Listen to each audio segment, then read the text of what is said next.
यहाँ से पढ़िए वैधि भक्ति के इन नियमों का वर्णन।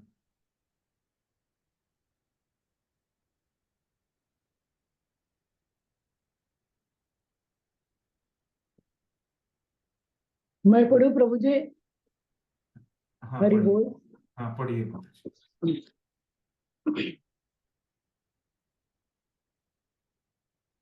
वैदिक भक्ति के इन नियमों का वर्णन श्रीमद् भागवत में भी 2.1.5 हुआ है, जहाँ शुकदेव गोस्वामी मरणाभिमुख महाराज परीक्षित को उनके कर्मों के विषय में शिक्षा देते हैं। शुकदेव गोस्वामी से महाराज परीक्षित की भेंट अपनी मृत्यु से 1 सप्ताह पूर्व हुई थी और राजा घबराया हुआ था कि मृत्यु होने के पूर्व क्या करना चाहिए। वहां पर अन्य अनेक मुनि भी आ गए, किंतु कोई भी उन्हें सही निर्देश न दे सका। तब शुकदेव गोस्वामी ने उन्हें यह निर्देश दिया, हे राजन, यदि आप अगले सप्ताह निर्भीक होकर मृत्यु का सामना करना चाहते हैं, यानी मृत्यु के समय वास्तव में सभी लोग भयभीत रहते, तो आपको चाहिए कि अविलंब ईश्वर का श्रवण कीर्तन तथा स्मरण शुरू कर दे। सॉरी यदि प्रभु जी, किधर है? पेज नंबर 22 पे। कौन सा पेज नंबर प्रभु जी? 22 22 22। 22।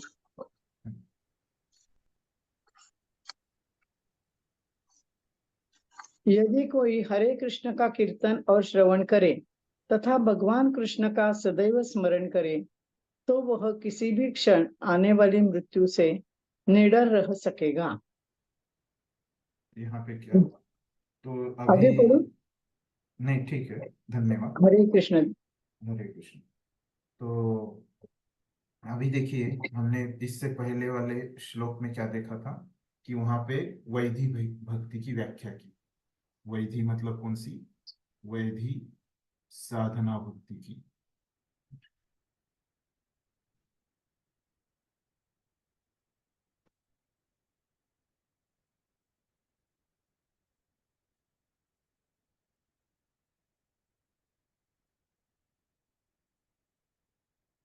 तो वैधि साधना भक्ति की हमने व्याख्या देखी थी उसमें।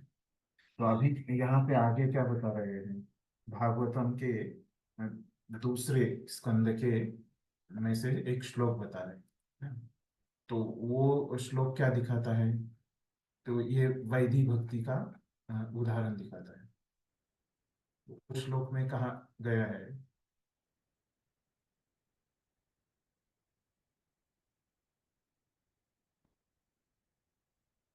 तो जैसे ये जो राजा भरत के जो ये वंशज है महाराज परीक्षित। तो ये महाराज परीक्षित ये जब मरने वाले थे, हमको पता है कि उनको श्राप मिला था। और तब उनको सुखदेव गोस्वामी क्या बोल रहे हैं, तो आपके पास तो 1 सप्ताह ही है ना, कि मृत्यु आने वाला है, आपको श्राप मिला है। तो इसलिए आप क्या कीजिए, तस्मात् भारत सर्वात्मा भगवान ईश्वर हरि, है ना। तो क्या कीजिए आप, श्रोतव्य कीर्तितव्य श्रवण कीर्तन तथा स्मरण शुरू कर दे। तो मतलब यहाँ पे क्या है कि अभी वो मरने वाले हैं, तो इसीलिए क्या करने को बोल रहे हैं, वो वैधि साधना है ना। तो ये आप साधना भक्ति करो, इस प्रकार से वो बोल रहे। तो साधना भक्ति में क्या बताया उन्होंने, श्रवण कीर्तन स्मरण, है। तो ये आप शुरू कर दो,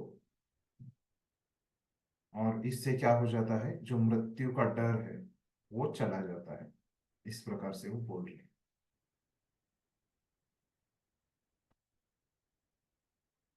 ये परिच्छेद में बताया है।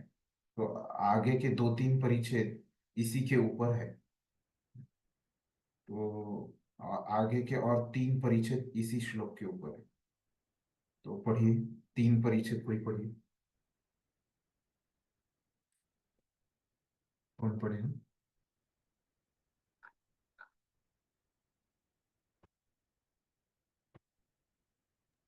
पढ़िए माता जी, वैशाली माता जी। पढ़ू क्या आगे प्रभु जी? हाँ पढ़िए। शुकदेव गोस्वामी कहते हैं कि भगवान श्री कृष्ण ही है, इसलिए वे संस्तुति करते हैं कि मनुष्य को सदैव कृष्ण के विषय में श्रवण करना चाहिए। वे यह नहीं कहते कि देवताओं का श्रवण और कीर्तन किया जाए।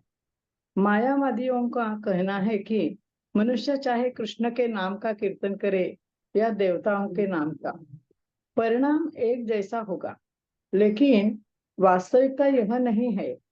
श्रीमद् भागवत के प्रामाणिक कथन के अनुसार मनुष्य को एकमात्र भगवान विष्णु यानी कृष्ण का श्रवण तथा कीर्तन करना चाहिए।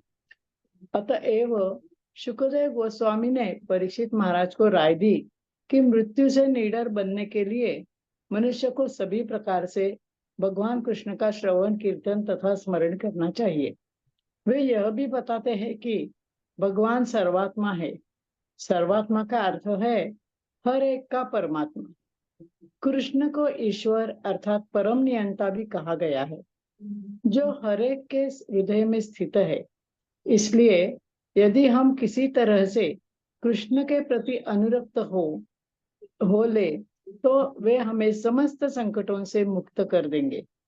भगवत गीता में कहा गया है कि जो कोई भगवत भक्त बन जाता है वह कभी विनष्ट नहीं होता, किंतु अन्य लोग सदैव विनष्ट होते हैं।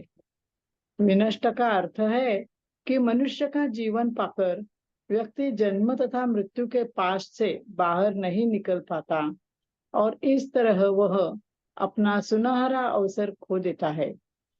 ऐसा व्यक्ति यह नहीं जान पाता कि प्रकृति उसे कहाँ फेंक दे रही है। मान लीजिए कि मनुष्य अपने इस मानव जीवन में कृष्ण भावनामृत का विकास नहीं कर पाता, तब वह जन्म मृत्यु के चक्र में फेंक दिया जाएगा, जिसमें जीवन की 84 लाख योनियां होती है और इस तरह उसका आध्यात्मिक स्वरूप खो जाएगा। उसे यह ज्ञात नहीं रहता कि वह वृक्ष बनेगा या पशु पक्षी अथवा अन्य ऐसा ही कुछ, क्योंकि जीवन की अनेक योनियां होती है। मूल कृष्ण भावनामृत को जागृत करने के लिए श्रील रूप गोस्वामी संस्तुत करते हैं कि हमें गंभीरता पूर्वक अपने मनों को किसी न किसी तरह कृष्ण में लगाकर मृत्यु से निडर बनना चाहिए। मृत्यु के बाद हमें अपना गंतव्य ज्ञात नहीं होता, क्योंकि हम पूरी तरह प्रकृति के नियमों के वशीभूत होते हैं। एकमात्र भगवान कृष्ण ही प्रकृति के नियमों के नियामक है। अतएव यदि हम गंभीरता पूर्वक कृष्ण की शरण में जाते हैं तो हमें अनेक योनियों में वापस फेंके जाने का भय नहीं रहता। जैसा कि भगवत गीता में पुष्टि हुई है, निष्ठावान भक्त को निश्चित रूप से कृष्ण के धाम में भेज दिया जाएगा। पद्म पुराण धन्यवाद। में नहीं, बस धन्यवाद माता जी। हरि बोल। हाँ, धन्यवाद। तो अभी यहाँ पे ये हमने 4 परिच्छेद पढ़े। तो पहले परिच्छेद में प्रभुपाद ने वो श्लोक बताया है ना? तो ये श्लोक यहाँ पे कौन बता रहे? रूप गोस्वामी बता रहे। और कहाँ से बता रहे? भागवतम से, है ना? और वहाँ पे किसने बोला है ये श्लोक? शुकदेव गोस्वामी ने। और वहाँ पे वो क्या बता रहे हैं? तो ये श्लोक क्यों बताया? आचार्य बताते हैं इसके बारे में कि देखिए यहाँ पे एक कार्य दिखा रहे हैं शुकदेव गोस्वामी। ये श्लोक में क्या बता रहे हैं? श्लोक में उन्होंने क्या बताया कि देखिए शास्त्रों में बोला गया है अगर आपको मृत्यु के भय से बचना है तो आप क्या कीजिए? श्रोतव्य कीर्तितव्य स्मर्तव्य इच्छता अभयम, है ना?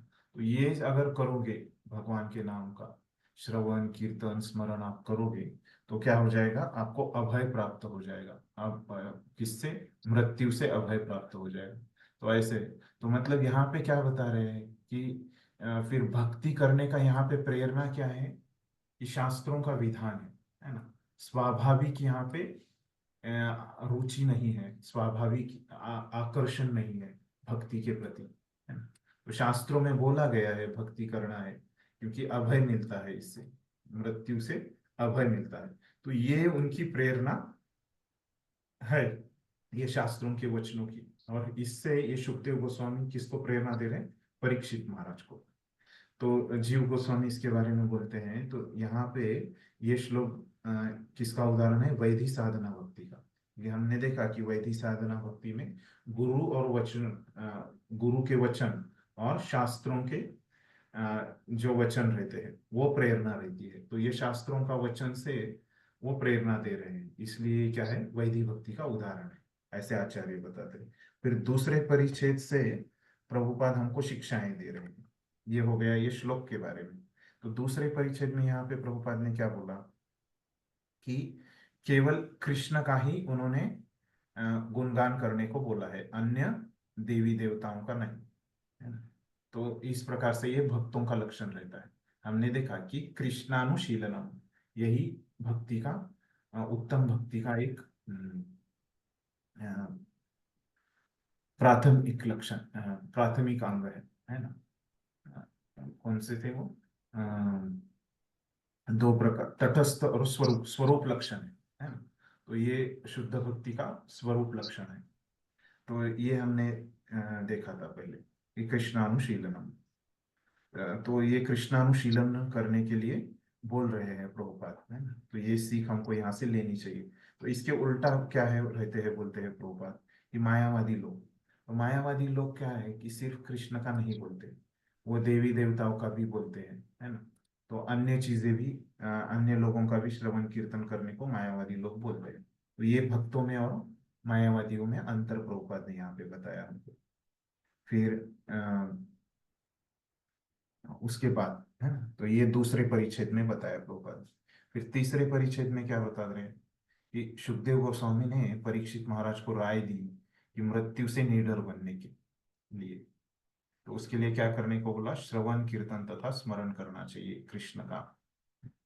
तो फिर बाद में बताते कृष्ण क्या है? सर्वात्मा है। सर्वात्मा मतलब हर एक का परमात्मा, है ना। सर्व जीवों में जो परमात्मा है वो कृष्ण है।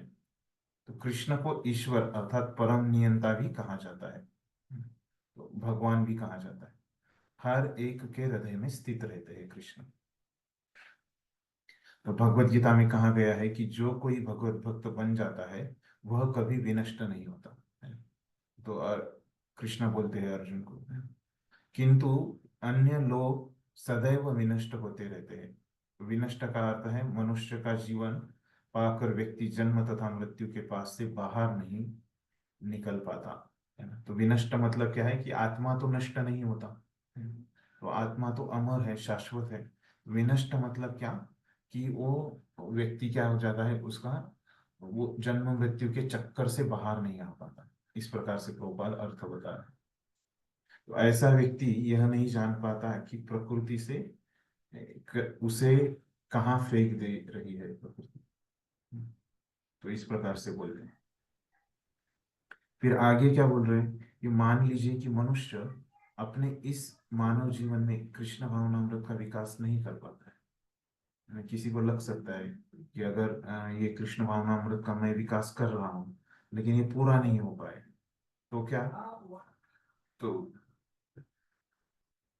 तब वह जन्म मृत्यु के चक्र में फेंक दिया जाएगा, जिसमें जीवन की 84 लाख योनियां होती है, और इस तरह उसका आध्यात्मिक स्वरूप हो जाएगा। प्रभु जी थोड़ा कम सुनाई दे रहा है, थोड़ा जोर से बोलेंगे?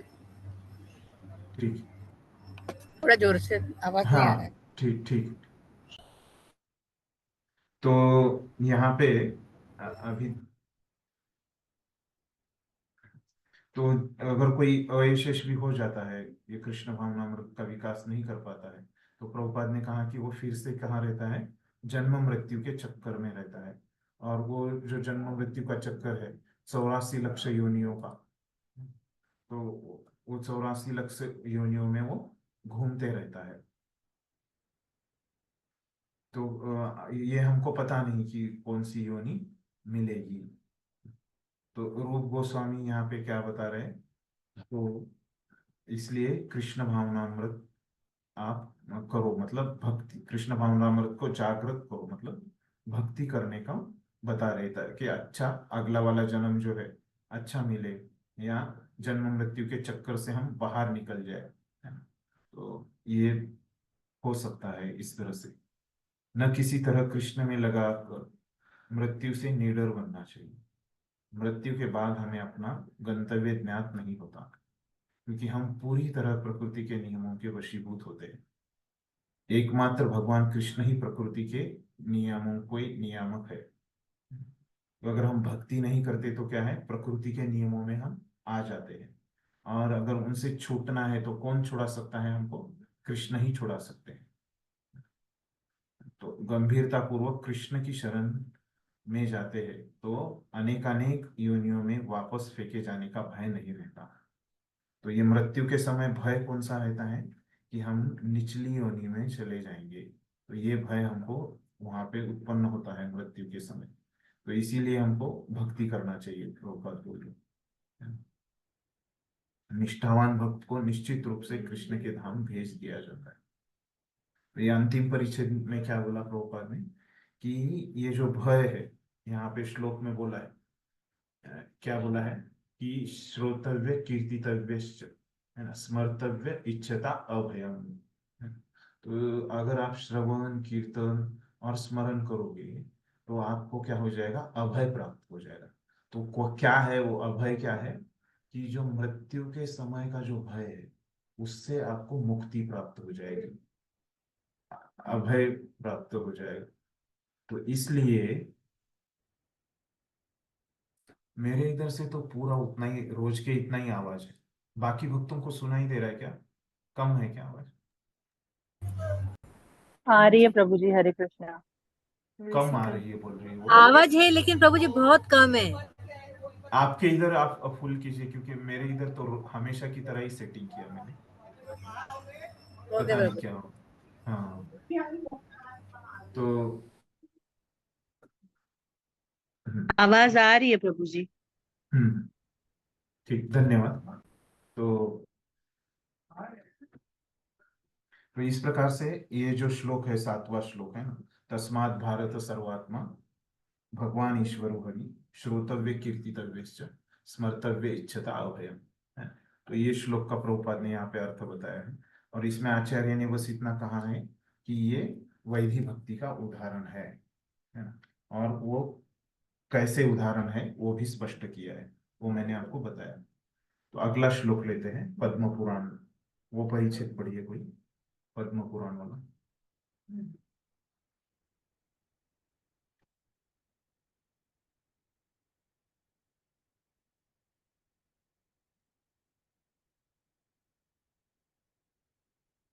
वैशाली माता जी आप पढ़ेंगी? हाँ प्रभु जी। पद्म पुराण में भी इसी विधि की सलाह दी गई है। उसमें कहा गया है कि मनुष्य को चाहिए कि वह सदैव भगवान विष्णु का स्मरण करे। यह ध्यान अर्थात कृष्ण का निरंतर स्मरण कहलाता है। कहा गया है कि मन को विष्णु में स्थिर करके ध्यान करना चाहिए। पद्म पुराण की संस्तुति है कि मनुष्य को चाहिए कि वह अपने मन को ध्यान द्वारा सदैव विष्णु के स्वरूप पर स्थिर रखे और उसे क्षण भर भी न भूले। चेतना की यह अवस्था समाधि कहलाती है। हमें हरे कृष्ण। पढ़िए, नहीं तो आगे के भी पढ़िए, आगे के और पैराग्राफ पढ़िए, हमें 2 पैराग्राफ और पढ़िए। हरि हमें अपने जीवन के कार्यकलापों को इस प्रकार ढालने का प्रयत्न करना चाहिए कि हम विष्णु या कृष्ण को निरंतर स्मरण रखें। यही कृष्ण भावनामृत है। चाहे कोई विष्णु के चतुर्भुज रूप में अपने मन को केंद्रित करे या 2 भुजा वाले कृष्ण रूप पर, दोनों एक ही है। पद्म पुराण की संस्तुति है कि जैसे भी हो सदैव विष्णु का चिंतन करो, किसी भी परिस्थिति में उन्हें मत भुलाओ। वास्तव में समस्त विधि विधानों में यही सबसे मूल बात है, क्योंकि जब किसी काम को करने के लिए अपने से बड़े का आदेश होता है तो उसी के साथ निषेध भी रहता है। जब यह आदेश होता है कि सदैव कृष्ण का स्मरण करो तो निषेध यह होता है कि उन्हें कभी भी मत भूलो। इस सरल आदेश तथा निषेध के दायरे में सारे विधि विधान पूर्णतया आ जाते हैं। यह विधि विधान सभी वर्णों तथा आश्रमों पर लागू होता है। वर्ण चार है: ब्राह्मण, पुरोहित तथा बुद्धिजीवी, क्षत्रिय, योद्धा तथा राजनीतिज्ञ, वैश्य, व्यापारी तथा कृषक, और शूद्र, श्रमिक तथा सेवक। मानव आश्रम की मानव आश्रम भी चार है: ब्रह्मचर्य, गृहस्थ, वानप्रस्थ तथा संन्यास। ये विधि विधान न केवल ब्रह्मचारियों द्वारा पालन के लिए है, अपितु सभी आश्रम वालों के लिए है। चाहे कोई नौसिखिया ब्रह्मचारी हो या अत्यंत प्रगत सन्यासी हो, इससे कोई अंतर नहीं आता। भगवान को निरंतर स्मरण करना और उन्हें एक क्षण के लिए भी विस्मृत न करना, यह नियम हर एक को अवश्य पालन करना होता है। हरे कृष्ण। धन्यवाद। तो अभी अगला जो श्लोक है ना, तो ये वैधि साधना भक्ति जो है, तो इसके जो हम नियमों का पालन करना है, तो उसमें हमारा भाव कैसे होना चाहिए जब ये हम वैधि साधना भक्ति का अभ्यास करते हैं, है ना। तो ये पद्म पुराण के श्लोक से रूप गोस्वामी उसका संदर्भ दे रहे हैं, है ना, किसके लिए? वैधि साधना भक्ति के लिए। तो पहला जो उन्होंने संदर्भ दिया था, है ना, वो कहाँ से दिया था? भागवतम के दूसरे स्कंद से। तो अभी पद्म पुराण से वो बता रहे हैं इसमें।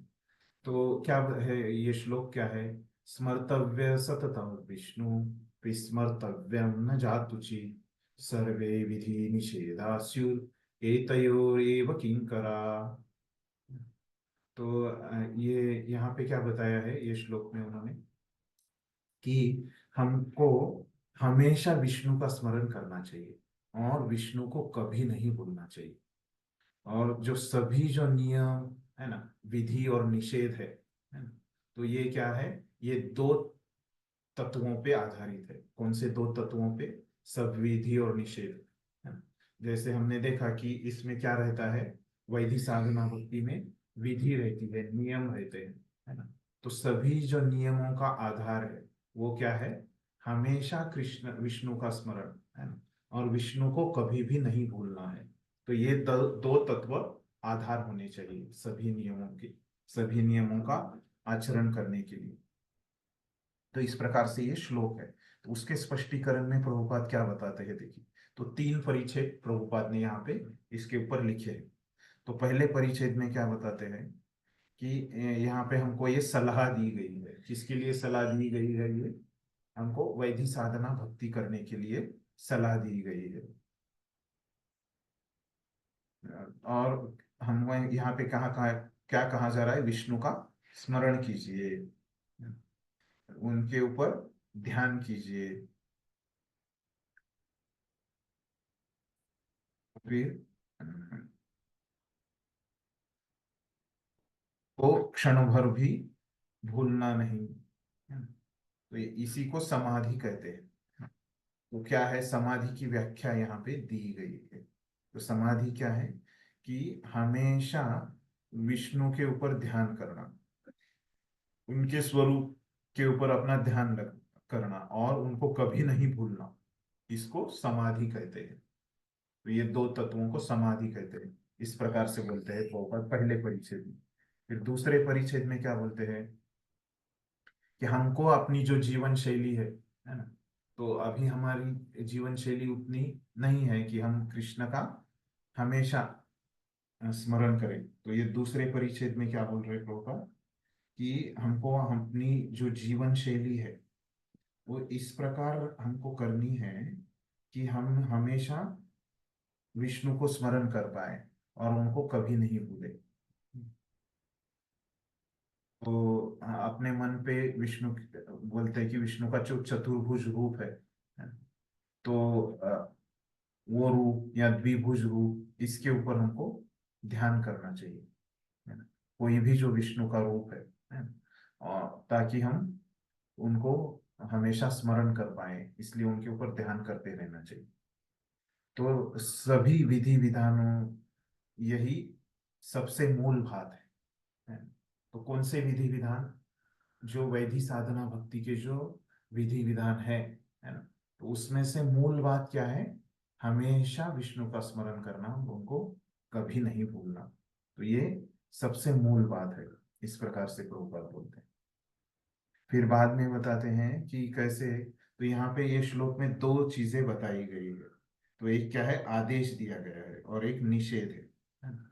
जैसे प्रभुपाद ने यहाँ पे उदाहरण दिया है कि अगर कोई वरिष्ठ व्यक्ति, सीनियर व्यक्ति हमको कोई उपदेश देते हैं, जैसे प्रभुपाद ने भी हमको उपदेश दिया है जीवन भर, है ना, करने के लिए एक महत्वपूर्ण उपदेश, है ना।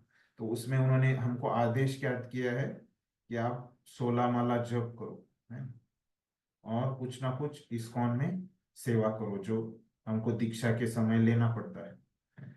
इस्कॉन में रह के 16 माला जप करो, ये क्या है, प्रभुपाद का हमको आदेश है। और निषेध क्या है प्रभुपाद का हमको? चार नियम। हाँ, 4 नियम, ये निषेध है ना। तो इस प्रकार से प्रभुपाद ने बताया। तो यहाँ पे ये श्लोक में क्या बताया, आदेश क्या है कि हमेशा याद रखो विष्णु को, और निषेध क्या है, उनको कभी मत भूलो, क्षण भर के लिए भी मत भूलो। इस प्रकार से ये दो चीजें हैं। तो ये प्रभुपाद ने हमको समझाया है यहाँ पे। फिर उसके अभी तीसरे परिच्छेद में क्या बताता है प्रभुपाद, कि विधि विधान सभी वर्णों तथा आश्रमों पर लागू होता है। तो ऐसे किसी को लग सकता है कि मैं गृहस्थ हूँ, इसलिए ही मेरे ऊपर ये विधि विधान लागू है, मैं ब्रह्मचारी हूँ, है? तो इसलिए ये मेरे ऊपर लागू है, ऐसे किसी को लग सकता है। लेकिन ऐसे नहीं है। तो चारों आश्रम और चारों वर्ण, है ना, तो ये सब लोगों के लिए ये विधि विधान लागू है। तो ये यहाँ पे 3 परिच्छेद प्रभुपाद बताते हैं। और ये 2 लाइन भी आगे की उसी के ऊपर है, मैं पढ़ता हूँ। यदि इस आदेश का पालन किया जाता है तो अन्य सारे विधि विधान एक एक करके स्वतः पालित हो जाते हैं। तो अगर हमको ये वैधि साधना भक्ति के विधि विधानों का पालन करना है, तो ये क्या करना है, ये बहुत ही महत्वपूर्ण विधि विधान है ना।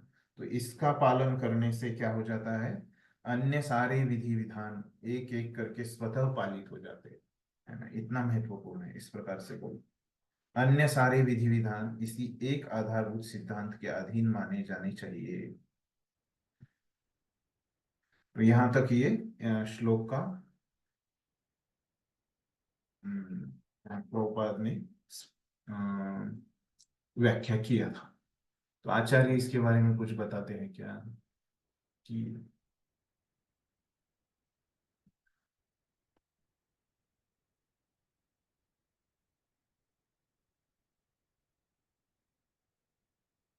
विशेष मतलब यहाँ पे।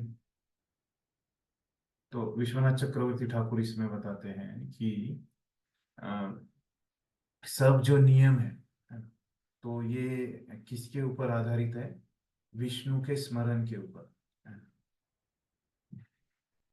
तो और विष्णु का हम स्मरण करेंगे, जो प्रभुपाद ने लिखा है अंतिम में, है ना, कि सारे विधि विधान पालित हो जाते हैं, इस प्रकार से वो लिखते हैं।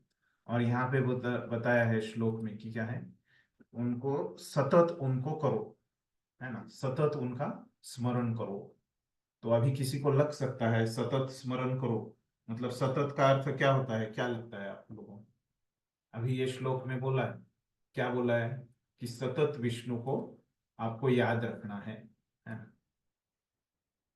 तो आसान है ना, सतत याद रखना, या मुश्किल है, क्या लगता है आपको? सतत विष्णु को याद रखना आसान है या मुश्किल? मुश्किल है। क्यों मुश्किल लग रहा है आपको? सतत मतलब क्या लग रहा है आपको यहाँ पे? प्रभु हमेशा। जी निरंतर, निरंतर होगा क्या? हाँ, निरंतर, ऐसे सर्वसामान्य। सतत शब्द का अर्थ क्या है, कि हर एक क्षण को ऐसे लगता है हमको, है ना। तो सतत अगर विष्णु को याद करना है ना, तो जितना हम ज्यादा याद करेंगे, है ना, उतना तो अच्छा ही है ना। जैसे शुद्ध भक्त जो है ना, वो तो ज्यादा से ज्यादा याद करते हैं। हम सुनते हैं कि गोस्वामी लोग 1-1.5 घंटा ही सोते थे, है ना, और बाकी का सब समय हरिनाम प्रचार प्रसार भक्तिमय कार्यों में वो लगाते थे। तो जितना हम ज्यादा करेंगे तो अच्छा ही है ना। तो भक्ति तो ज्यादा ही करनी चाहिए, जितनी हमको होती है उतनी ही करनी चाहिए। लेकिन अभी किसी को भय लग सकता है ना भक्ति का, अरे बाप रे, भक्ति तो ये लोग बोलते हैं कि सबसे आसान है ना, लेकिन अभी बोल रहे हैं कि सतत इसका अभ्यास करो, है ना। तो कोई कर पाएगा क्या 24 घंटे इसका अभ्यास? तो मुश्किल है ना। तो इसलिए विश्वनाथ चक्रवर्ती ठाकुर क्या बताते हैं यहाँ पे, ये सतत शब्द का जो अर्थ है ना, कि हर एक सेकंड में, ऐसे नहीं है ना। तो क्या है वो, हर एक दिन करो, रोज करो, है ना। तो सतत मतलब क्या है, इसका अर्थ लेना चाहिए कि रोज करो, इस प्रकार से विश्वनाथ चक्रवर्ती ठाकुर बताते हैं ना। क्योंकि ये साधना भक्ति है ना, अभी ये साधक है, तो ये साधक वैधि साधना बोला है। तो प्रेमी भक्त, आचार्य भक्त, जो बड़े भक्त है ना, प्रेमी भक्त, तो वो लोग तो कर पाएंगे सतत। लेकिन साधना में ही सतत बोल देंगे आप उनको 24 घंटा करोगे, तो साधना वाला तो नया नया है, वो तो भाग जाएगा, है ना। तो फिर इसलिए विश्वनाथ चक्रवर्ती ठाकुर क्या बोल रहे हैं, इसका अर्थ, सतत का अर्थ ये साधना में बोला है ना, सतत शब्द, है ना, किसके लिए दे रहे हैं, वैधि साधना भक्ति के संदर्भ में दे रहे हैं, है ना, मैंने बताया आपको। तो ये वैधि साधना भक्ति के संदर्भ में दे रहे हैं, तो क्या है फिर, हम्म, अ, तो क्या समझना चाहिए इसको फिर हमको, यहाँ पे इसका अर्थ बता रहे हैं वो, कि हमको समझना चाहिए कि अ, सतत मतलब रोज, है, ठीक है। आगे बढ़ते हैं। तो ये दो संदर्भ दिए हमको, तो फिर उसके बाद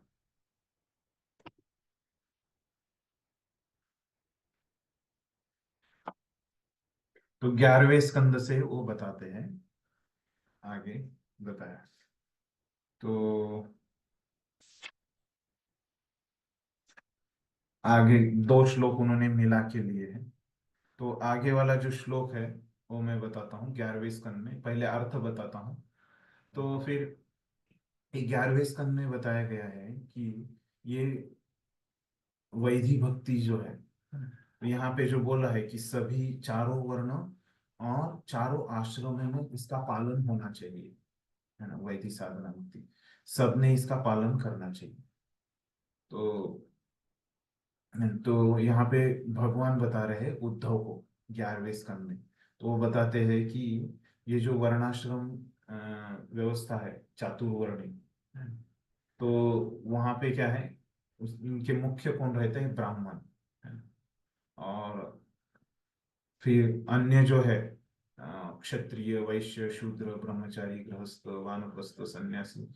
तो ये सब जो है, इनमें क्या है, जो तीन गुणों का मिश्रण है, अलग अलग मिश्रण है ना? तो ये सब पूरे चार वर्ण और चार आश्रम है। तो इनमें वो बताते हैं भगवान कि क्या है, तीन गुणों का मिश्रण है ये, किसमें किस प्रकार से, जिसमें सतोगुण है, किसी में रजोगुण है ना, ये हमने पहले भी देखा है, और किसी में तमोगुण है। और ये सब जो चार वर्ण और चार आश्रम है, वो कहाँ से आए हैं, तो भगवान से इनकी उत्पत्ति हुई है। तो भगवान के मुख से, कोई भगवान की भुजा से, कोई भगवान की जंघाओं से, कोई भगवान के पैरों से, है ना, इस प्रकार इनकी उत्पत्ति हुई है।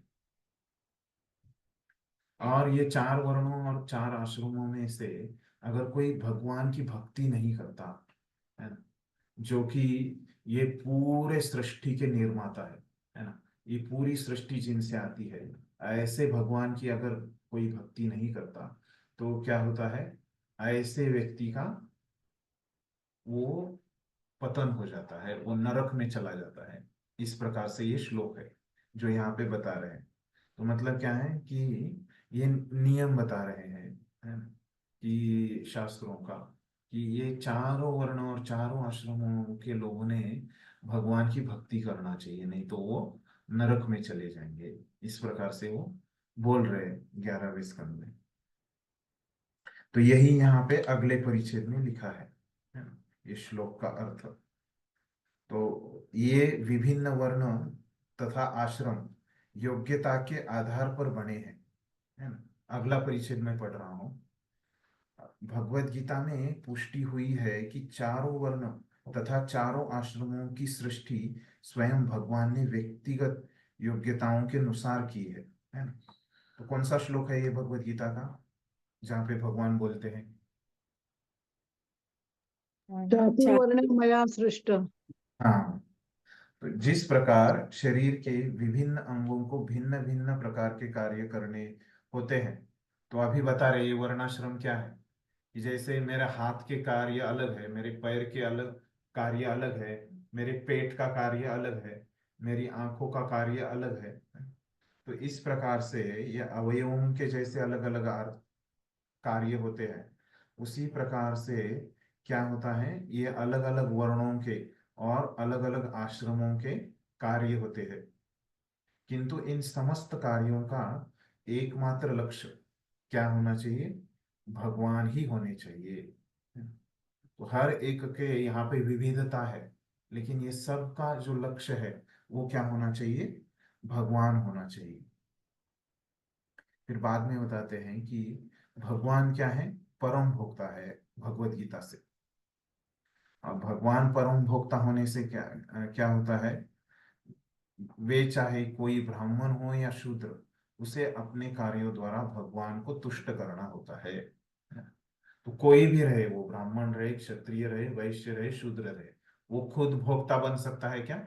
नहीं बन सकता। उसको भगवान को ही भोक्ता बनाना पड़ेगा। भगवान ही भोक्ता है। तो ये चारों वर्णों में आप कुछ भी रहो, ब्राह्मण रहो, तो आपकी प्रसन्नता के लिए कार्य नहीं होने वाला। तो भोक्ता कौन है? भगवान ही है। भगवान की प्रसन्नता के लिए ही कार्य करना है। कोई भी वर्ण के रहो या कोई भी आश्रम के रहो, यहाँ यह आदेश है कि मनुष्य को अपने पद के अनुसार कर्म करना चाहिए, और ऐसे कर्म से या तो परम पुरुष को संतुष्ट करना होगा, अन्यथा उसे अपने पद से नीचे उतरना होगा। क्या हो सकता है? एक तो आगे बढ़ सकता है या वो नीचे उतर सकता है। तो आगे अगर उसको बढ़ना है तो क्या करना पड़ेगा? उसके वर्णाश्रम के अनुसार उसको भगवान की सेवा में भगवान को तुष्ट करना होगा, क्योंकि भोक्ता कौन है? भगवान है। ठीक है। और फिर अगले परिच्छेद में क्या उदाहरणार्थ भगवान के सिर से उत्पन्न ब्राह्मण का अर्थ शब्द ब्रह्म अर्थात दिव्य वैदिक शब्दों का उपदेश देना है।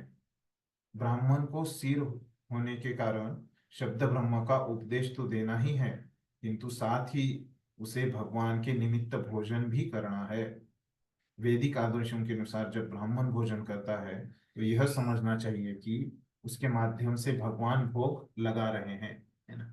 तो ये वर्णन आता है भागवतम के 3 स्कंद के, ये श्लोक है सब। तो किंतु इसका अर्थ यह नहीं है कि ब्राह्मण भगवान के निमित्त भोजन तो ग्रहण कर पर संसार को भगवत गीता के संदेश को उपदेश न दे। ब्राह्मण को तो मिलेगा, भोग मिलेगा, लेकिन बस उसको खा के वहां से चले नहीं जाना है। तो क्या करना है? उसको भगवत गीता के उपदेश भी देना है। वस्तुतः जो व्यक्ति गीता के संदेश का उपदेश देता है वह कृष्ण को अत्यंत प्रिय होता है। इसकी पुष्टि गीता में ही की गई है। ऐसा उपदेशक वास्तव में ब्राह्मण होता है, और इस तरह उसे भोजन कराने से साक्षात भगवान को भोजन कराया जाता है।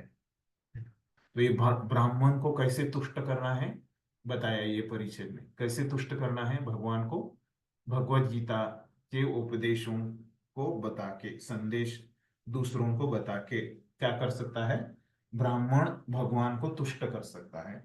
अभी क्षत्रिय कैसे तुष्ट कर सकता है ये बता रहे अगले परिच्छेद में। तो क्षत्रिय का क्या कर्तव्य रहता है? लोगों की रक्षा करनी होती है माया के प्रहारों से, है ना। दुश्मन से अपने प्रजा की रक्षा करनी पड़ती है। तो मुख्य दुश्मन कौन है? माया। ये ऐसे बोल रहे प्रभुपाद यहाँ पे। उदाहरणार्थ ज्यों ही महाराज परीक्षित ने एक काले व्यक्ति को एक गाय का वध करने का प्रयास करते हुए देखा, त्यों ही उन्होंने अपनी तलवार निकाल ली और उस काले पुरुष को, जिसका नाम कली था, है ना, ये कलयुग का जो व्यक्ति है, व्यक्ति पुरुष कलयुग का, तो उसको परीक्षित महाराज मारने चाहते थे। क्यों मारना चाहते थे? कि वो कलयुग के रूप में उनकी प्रजा को वो भक्ति करने के लिए बाधाएं उत्पन्न करने वाला था। तो यही क्षत्रिय का कार्य रहना चाहिए कि अपनी प्रजा को सुरक्षित करना, अपनी प्रजा की भक्ति को सुरक्षित रखना। भगवत गीता में भगवान कृष्ण ने कुरुक्षेत्र के युद्ध स्थल में अर्जुन को हिंसा करने का आदेश जनता को संरक्षण प्रदान करने के लिए ही दिया था, है ना। ऐसा एक आदेश भगवान ने भी दिया था अर्जुन को कि तुम ये प्रजा की रक्षा करो, है ना, अधर्म से इनको बचाओ और धर्म के राज्य की स्थापना करो। तो इस प्रकार से क्षत्रिय लोग कैसे भगवान को तुष्ट कर सकते हैं? अपने प्रजा की रक्षा करके। फिर वैश्यों के बारे में बताएं। वैश्यों का कार्य यह है अन्नोत्पादन करना, अन्य का व्यापार करना, इसका वितरण करना। तो वैश्य लोग क्या करते हैं? खेती, है ना, कृषि गोरक्षा वाणिज्यम वैश्य कर्म स्वभावजम, है ना, भगवत गीता में हमने पढ़ा है। तो क्या रहता है उनका? खेती, गायों की रक्षा और व्यापार, है ना, ये सब वैश्यों के कार्य रहते हैं। इससे क्या करते हैं? वो भगवान को तुष्ट करते हैं। फिर जो क्षुद्र लोग लेते हैं, श्रमिक वर्ग, वो क्या करते हैं? ब्राह्मणों, क्षत्रिय तथा वैश्य जितनी बुद्धि नहीं होती, अतएव वे शारीरिक श्रम द्वारा इन उच्च वर्णों की सहायता करने के निमित्त है। तो अपने श्रम से क्या करते हैं ये शूद्र लोग, जो उच्च योनियां है, कौन सी? ब्राह्मण, क्षत्रिय और वैश्य, तो इनको ये मदद करते हैं। इस प्रकार समाज के विभिन्न वर्णों में परस्पर सहयोग तथा आध्यात्मिक उन्नति पाई जाती है। तो फिर यहाँ पे अगर उनको भगवान की सेवा करनी है तो क्या होना चाहिए? उनके बीच में सहयोग तो होना ही पड़ेगा। सहयोग अगर नहीं रहेगा तो कैसे वो भगवान की सेवा कर पाएंगे? तो कोई भी अपना कर्तव्य पूरा नहीं कर पाता और प्रत्येक मनुष्य अपने को ब्राह्मण या क्षत्रिय कहकर ही गर्वित रहता है। तो कलयुग में क्या है? ये सब लोग खुद को ब्राह्मण और क्षत्रिय ही मानते हैं, है ना। कोई वैश्य और शूद्र बनने को तैयार नहीं है, सहयोग की भावना नहीं है। किंतु वस्तुतः ऐसे लोग पद विहीन होते हैं। वे भगवान के संपर्क से विलग हो चुके होते हैं, क्योंकि वे कृष्ण भावना भावित नहीं होते। अतः वह कृष्ण भावनामृत आंदोलन सारे मानव समाज को सही स्थिति में लाने के निमित्त है, जिससे हर व्यक्ति सुखी रहे और कृष्ण भावनामृत विकसित करके लाभ उठाए। तो प्रभुपाद क्या बोल रहे हैं? क्यों ऐसे कलयुग में कोई वर्णाश्रम का पालन नहीं कर पा रहा है? क्योंकि उसका पालन करने के लिए पहले कृष्ण भावना भावित होना पड़ेगा, उसके बाद आप वर्णाश्रम का पालन कर सकते हैं। तो इसके लिए आपको एक कृष्ण भावनामृत में स्थित होना है। तो क्या ये आंदोलन ही ये कार्य कर सकता है? हर व्यक्ति सुखी रहे और कृष्ण भावनामृत विकसित करके लाभ उठाए। इस प्रकार से प्रभुपाद ये आशीर्वाद दे रहे हैं। तो इस प्रकार से ये 10वें और 11वें श्लोक पे प्रभुपाद ने लिखा है। तो आचार्यों ने उसके ऊपर बहुत छोटा लिखा है।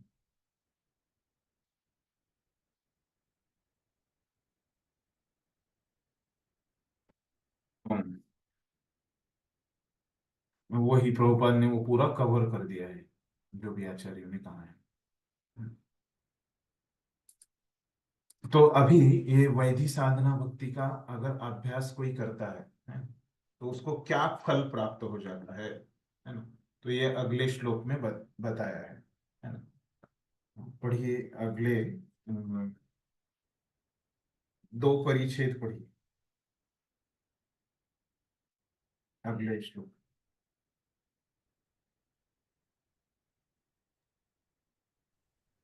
हरे कृष्ण।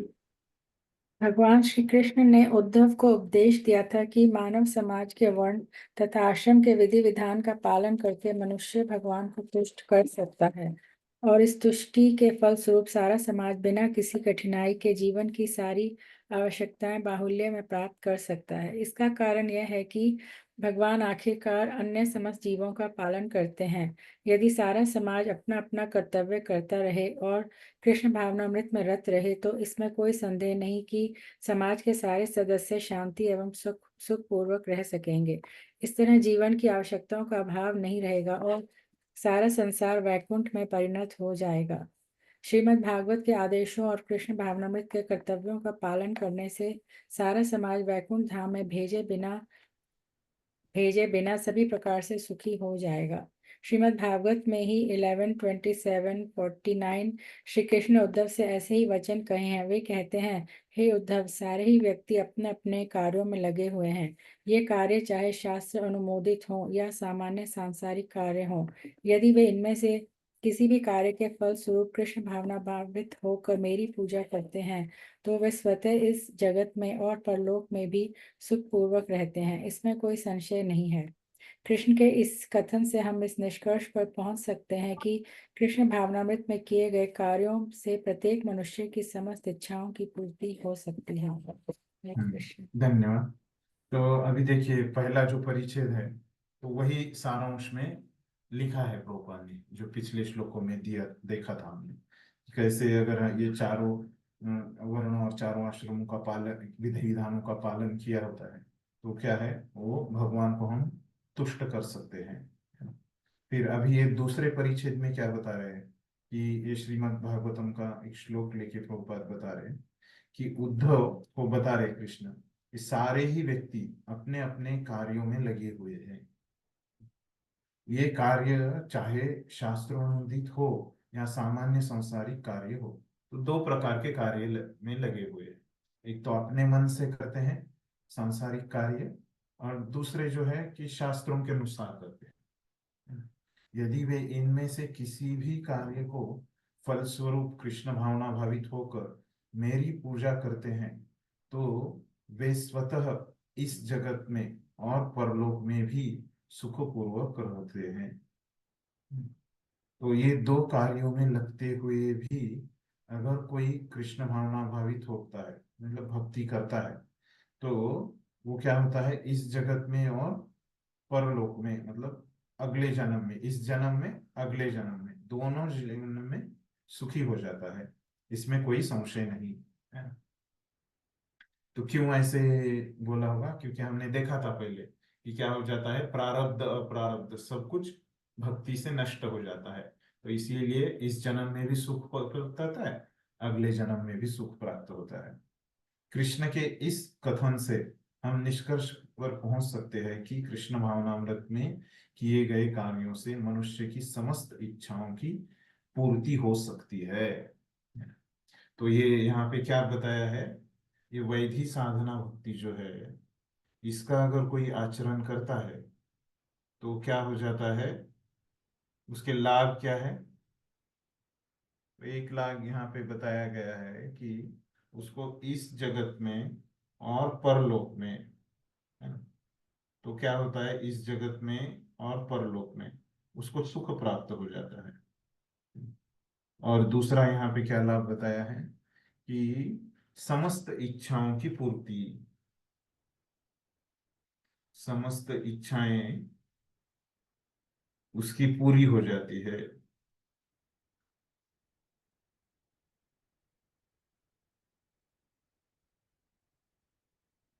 तो ये 2 प्रमुख यहाँ पे लाभ प्रभुपाद ने बताए हैं इस श्लोक के माध्यम से। तो आचार्य इसमें कुछ बता दे क्या।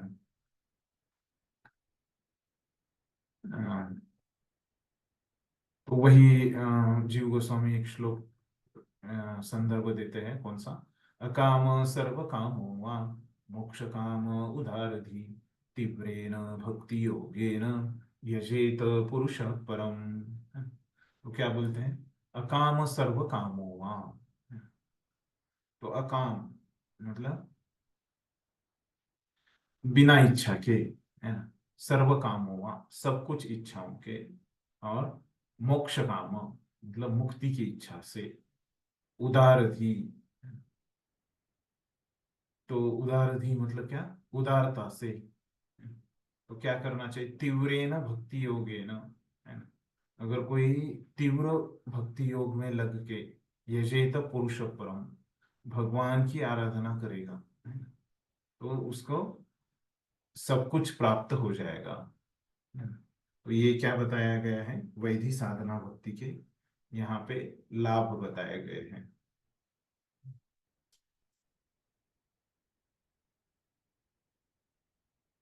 तो अगला श्लोक जो है, तो यहां से पढ़िए।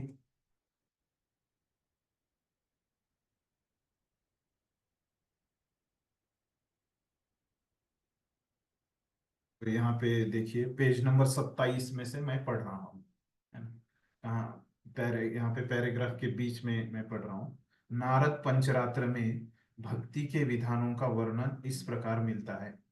शास्त्रों द्वारा स्वीकृत कोई कार्य जो भगवान की तुष्टि के उद्देश्य से किया जाता है, संत गुरुओं द्वारा भक्ति का विधान माना जाता है। यदि कोई व्यक्ति प्रामाणिक गुरु के निर्देशन में नियमित रूप से भगवान की ऐसी सेवा करता है, तो वह धीरे धीरे भगवान की शुद्ध प्रेमा भक्ति के पद को प्राप्त होता है। तो नारद मुनि क्या बोल रहे हैं यहाँ पे? नारद पंचरात्र में कि तो कोई शास्त्रों के अनुसार वो कार्य करता है, किसके लिए करता है? भगवान की तुष्टि के उद्देश्य से करता है। और क्या है? संत गुरुओं द्वारा भक्ति का विधान माना जाता है, और संत और गुरुओं के कार्य भी, उनके विधान भी वो करता है, विधान का भी वो अभ्यास करता है। यदि कोई व्यक्ति प्रामाणिक गुरु के निर्देशन में नियमित रूप से भगवान की ऐसी सेवा करता है, कैसी? जो कि शास्त्रों पे आधारित है और गुरु साधुओं ने बताई है ना? और भगवान की तुष्टि के लिए वो कर रहा है ना? इतने वहां पे शर्तें बताई है। ये शर्तों का अगर कोई पालन करता है और भगवान की सेवा करता है, तो वह धीरे धीरे भगवान की शुद्ध प्रेमा भक्ति को, पद को प्राप्त होता है। तो कैसे ये वैधि साधना भक्ति का पूर्णत्व क्या है? कि अगर उसको भाव भक्ति प्राप्त हो जाए, है ना? साधना भक्ति क्या क्या है? हमने देखा कि उसका ध्येय क्या रहता है? भाव भक्ति रहता है।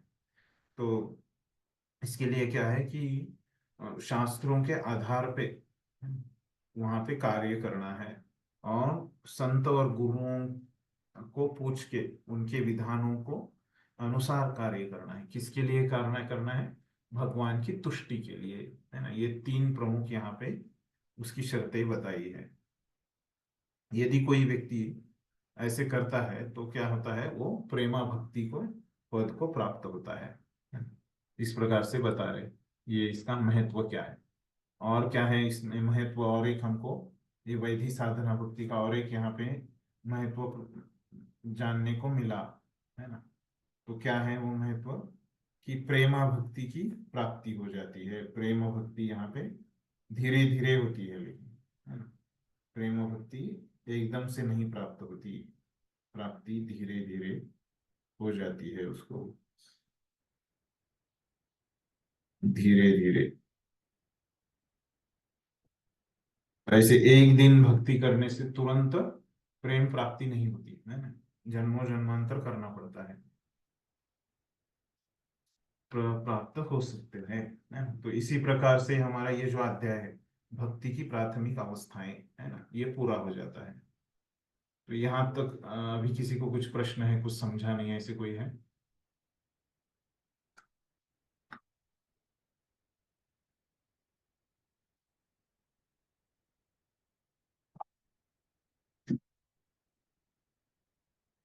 तो हम तीसरे अध्याय को चालू करते हैं।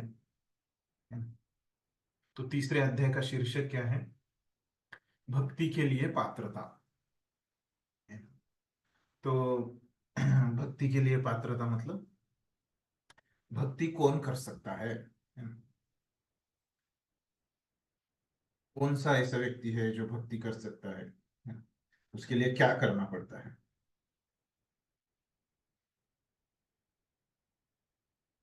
पढ़िए एक उस पहले हम्म,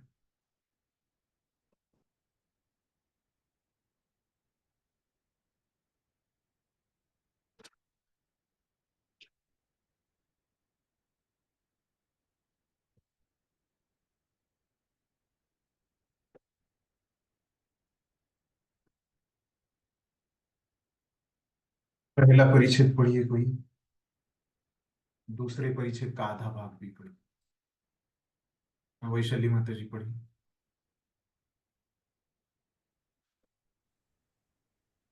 भगवत भक्ति में 100% निरत रहने वाले महात्माओं की संगति में रहकर मनुष्य को श्री कृष्ण के प्रति किंचित आकर्षण उत्पन्न हो सकता है, किंतु वह सकाम कर्मों एवं भौतिक इंद्रिय भोग के प्रति इतना आसक्त हो सकता है कि अन्य किसी प्रकार का त्याग करने के लिए तैयार न हो।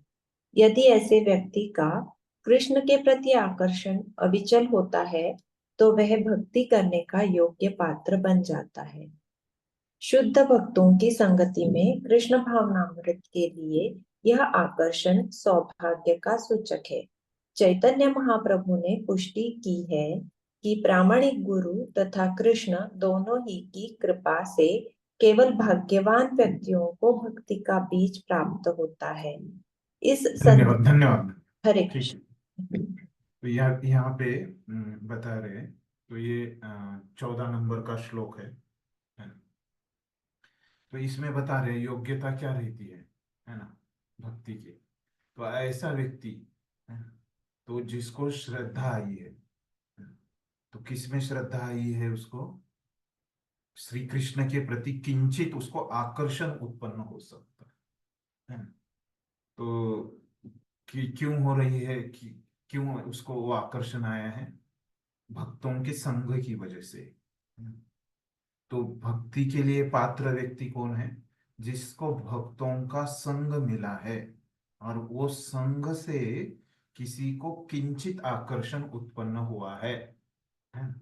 तो ऐसा व्यक्ति क्या है? वो भक्ति का अधिकारी है ना? ऐसे पहले वाक्य में प्रभुपाद ने बोला। किंतु वह सकाम कर्मों एवं भौतिक इंद्रियों के भोग के प्रति इतना आसक्त हो सकता है कि अन्य किसी प्रकार का त्याग करने के लिए तैयार न हो। यदि ऐसे व्यक्ति का कृष्ण के प्रति आकर्षण अविचल होता है तो वह भक्ति करने का योग्य पात्र बन जाता है। तो ऐसे नहीं है कि उसको सब कुछ उसने छोड़ दिया है पहले, उसको अभी आकर्षण पैदा हो गया। किसके लिए आकर्षण पैदा हो गया? कृष्ण के प्रति उसको आकर्षण उत्पन्न हो गया, बस, है ना? और कैसे उत्पन्न हो गया वो आकर्षण? भक्तों की संग की वजह से।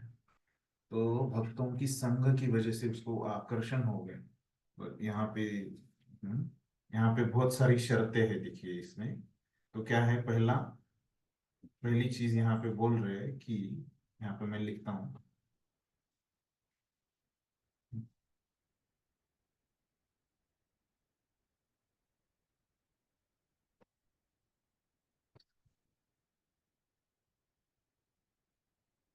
तो क्या बोल रहे हैं इसमें कि पहली चीज बोल रहे हैं कि उसको कृष्ण, श्री कृष्ण के प्रति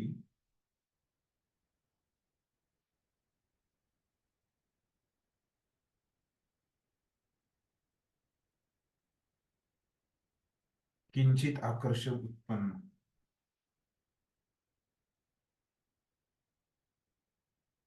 किंचित मतलब थोड़ा सा, है ना?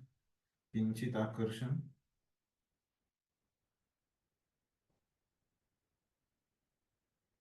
उत्पन्न हो गया। कैसे उत्पन्न हो गया? कैसे हो गया? वैष्णवों की संगति से, महात्माओं की। हम वो महात्माओं की, है ना, वैष्णवों के संग से। वैष्णव या यहाँ पे प्रभुपाद ने क्या शब्द इस्तेमाल किया है? महात्माओं की, है ना? किताब में महात्माओं की लिखा। तो महात्माओं के संग से, तो ये अगर, लेकिन अभी वो व्यक्ति पूरी तरह शुद्ध है क्या?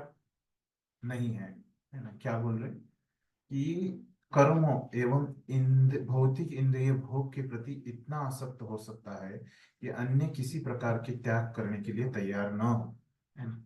और क्या है, वो कुछ भी त्याग नहीं करता है ना? सब उसको भोग चाहिए, है ना? कुछ भी त्याग नहीं करता।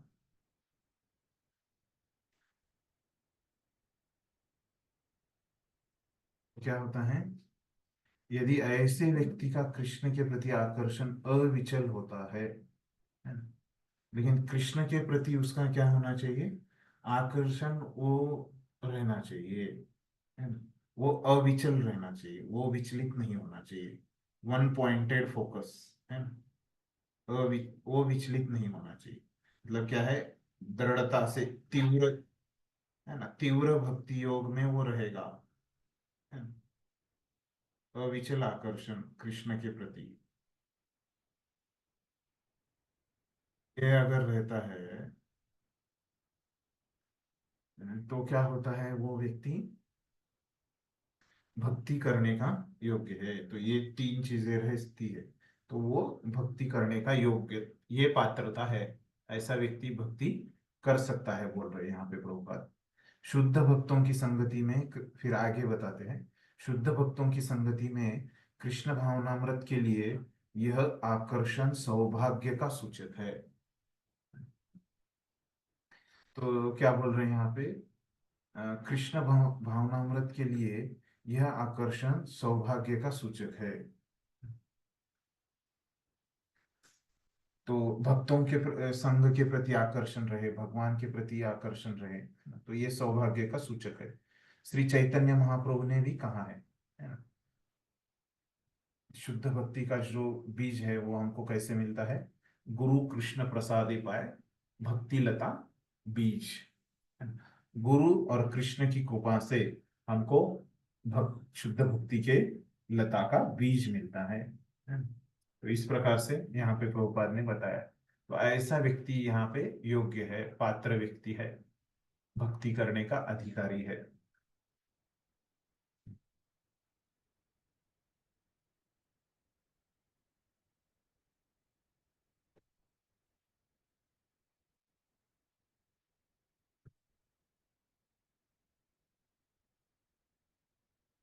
ठीक है, तो आचार्य यहाँ पे बता रहे हैं, है ना?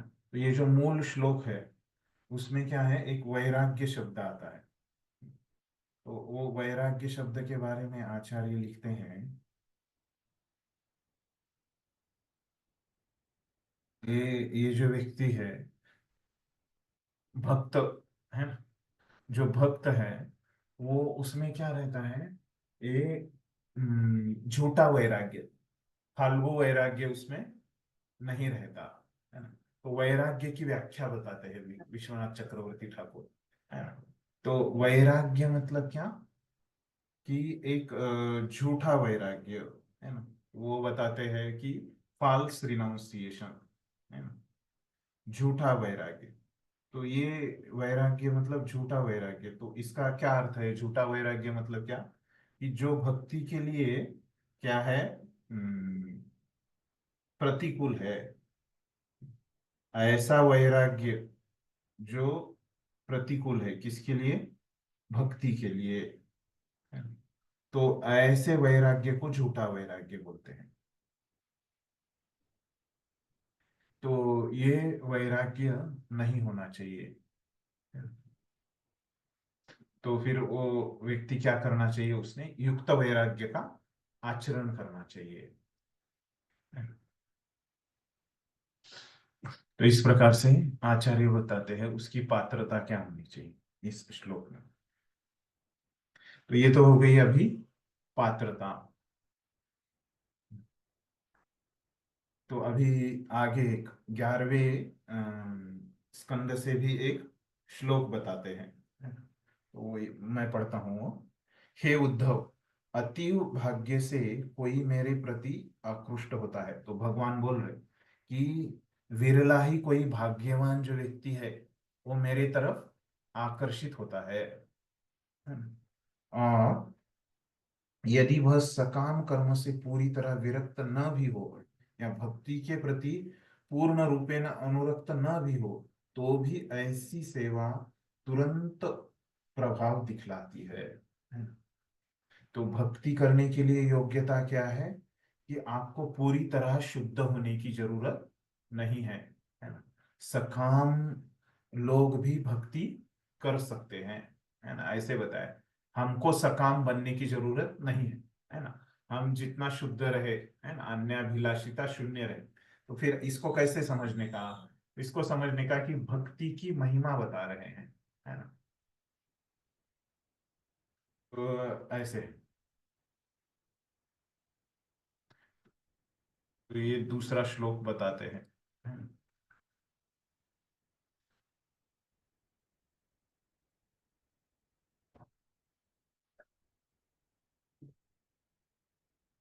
तो भक्ति के लिए अन्य किसी चीज की आवश्यकता नहीं है, क्योंकि भक्ति ही क्या है, बहुत शक्तिशाली है।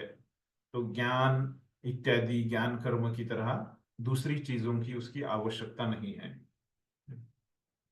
लेकिन ये भक्ति के लिए आवश्यकता है किसकी? कि वो जो व्यक्ति है क्या है, निर्विन्न सर्व कर्मसु होना चाहिए। इस प्रकार से बताते हैं। तो निर्विन्न सर्व कर्मसु मतलब क्या? कि सब जो कर्म है उसके प्रति वो व्यक्ति क्या होना चाहिए? वो पूरा उस प्रति उसका आकर्षण नहीं होना चाहिए कर्म के प्रति, है ना? और भगवान के ऊपर उसका ध्यान होना चाहिए। तो ऐसे जो व्यक्ति है वो भक्ति करने का अधिकारी है। ये जो साधना स्तर की भक्ति यहाँ पे कहीं जा रही है।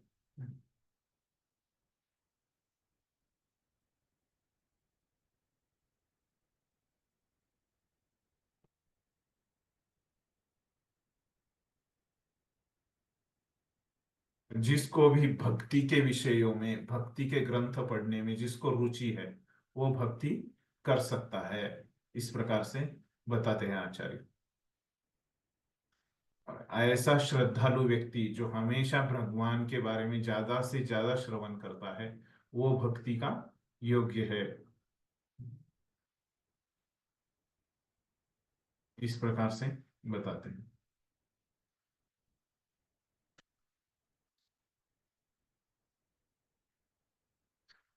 तो फिर आ, उसके अगला जो श्लोक है उसमें क्या है? भक्तों की 3 श्रेणियां की जाती है ना? तो ऐसे जो भक्त जो शुद्ध भक्ति के योग्य है ना, तो उनकी क्या की जाती है? 3 श्रेणियां की जाती है। 3 श्रेणियां हैं उनकी। तो कौन सी 3 श्रेणियां हैं? कौन सी होगी? ये जो अधिकारी लोग हैं उनकी 3 श्रेणियां हैं। अभी हम देखते हैं कौन सी 3 श्रेणियां हैं। किसकी श्रेणियां देख रहे हैं हम? भक्तों की। भक्तों की श्रेणियां देख रहे हैं, बराबर।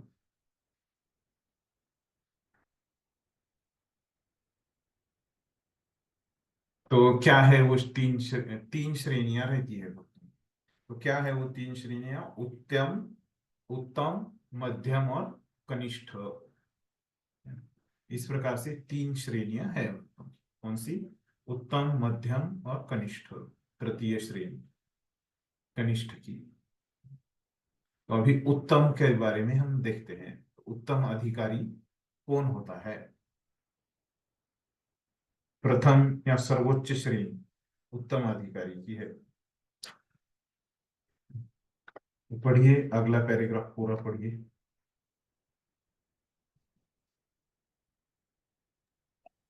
ये 3 श्रेणियां वो भक्तों वाला। की 3 श्रेणियां की जा सकती है। प्रथम या सर्वोच्च श्रेणी के भक्त का वर्णन इस प्रकार है।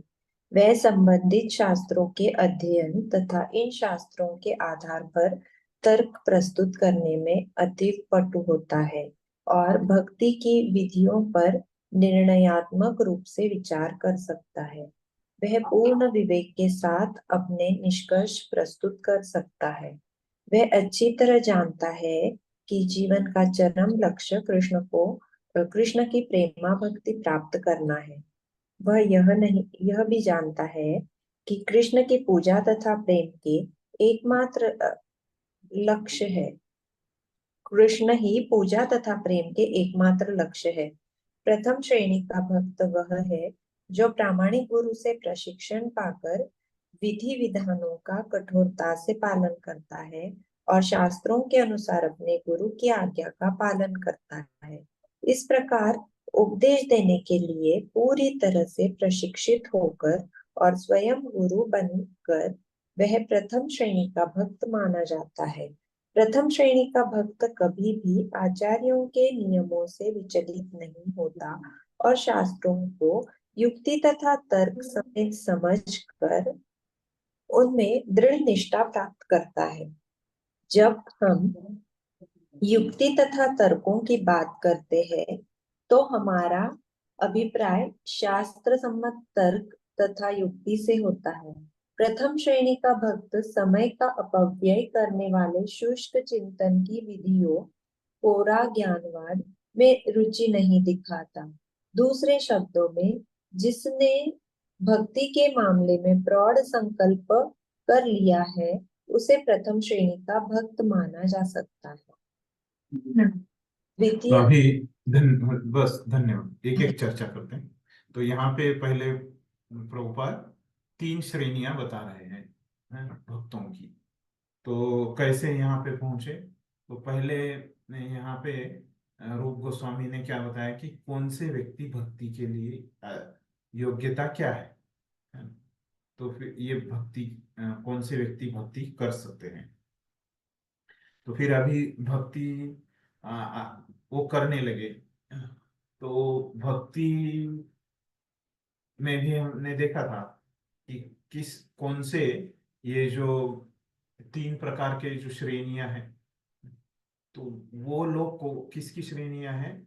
ये भक्तों की श्रेणियां हैं। लेकिन कौन से भक्तों की है? खास करके जो भक्ति के मतलब कर रहे हैं, भक्ति कर रहे हैं, ऐसे लोगों की श्रेणियां हैं। तो ऐसे भक्तों की श्रेणियां हैं। तो उसमें से जो ये उच्च प्रति के जो भक्त है, तो उनको क्या बताया है? उत्तम भक्त, उत्तम अधिकारी।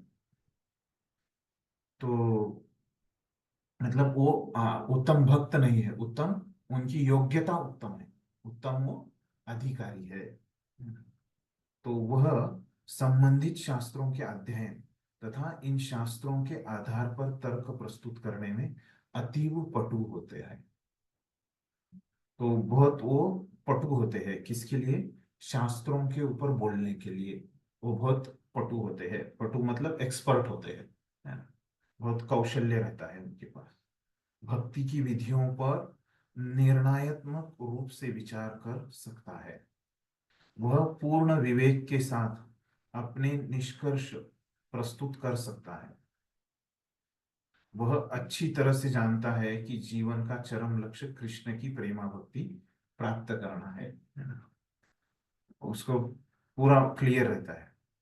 वह यह भी जानता है कि कृष्ण ही पूजा तथा प्रेम के एकमात्र लक्ष्य है। प्रथम श्रेणी का भक्त वह है जो प्रामाणिक गुरु से प्रशिक्षण पाकर विधि विधानों का कठोरता से पालन करता है ना? तो उसके बस लक्षण दिए, है ना? आपको समझ में आ जाएंगे लक्षण, है ना? इतने मुश्किल नहीं। तो अपने गुरु की आज्ञा का पालन करता है। इस प्रकार उपदेश देने के लिए पूरी तरह से प्रशिक्षित होकर और स्वयं गुरु बनकर वह प्रथम श्रेणी का भक्त माना जाता है। प्रथम श्रेणी का भक्त कभी भी आचार्यों के नियमों से विचलित नहीं होता और शास्त्रों को युक्ति तथा तर्क समेत समझकर उनमें दृढ़ निष्ठा प्राप्त करता है। तो हमने देखा था कि ये जो दूसरे अध्याय दूसरे के शुरू में वहां पे हमने देखा था कि तर्क से भक्ति को हम नहीं समझ सकते। तो यहाँ पे तो बोल रहे हैं कि अभी क्या है कि युक्ति तथा तर्क है ना, इससे तो भक्ति के समझ नहीं सकते। तो यहाँ पे बोल रहे हैं ना, उसका एक लक्षण है। क्या लक्षण है? युक्ति तथा तर्कों की बातें करता है तो हमारा अभिप्राय है ना, मतलब यहाँ पे जो बताया गया है युक्ति और तर्क, तो क्या है, ये शास्त्र सम्मत होता है। इसका तर्क और युक्ति क्या है? ये शास्त्र सम्मत, शास्त्रों के ऊपर आधारित होता है ना? शुष्क नहीं होता है, कोरा ज्ञानवाद नहीं होता है ना? उसको रुचि भी रहती है। किसमें रुचि रहती है? भक्ति करने में उसको रुचि भी रहती है। और उसका तर्क, भक्ति में रुचि होने के कारण वो तर्क करता है। और जो तर्क करता है वो कैसा रहता है? उसका ये शुष्क तर्क नहीं रहता। तो वो क्या रहता है? शास्त्र सम्मत तर्क रहता है। समझ गए? ये लक्षण, अंतिम लक्षण थोड़ा मुश्किल है समझने के लिए। फिर से एक बार बताता हूं कि जो यहाँ पे जो लक्षण बताया गया है अंत में, जो युक्ति तथा तर्क का, तो युक्ति और तर्क की बातें करने में वो क्या रहता है? ये जो उत्तम श्रेणी का भक्त है वो क्या रहता है? अत्यंत पटु रहता है, एक्सपर्ट रहता है।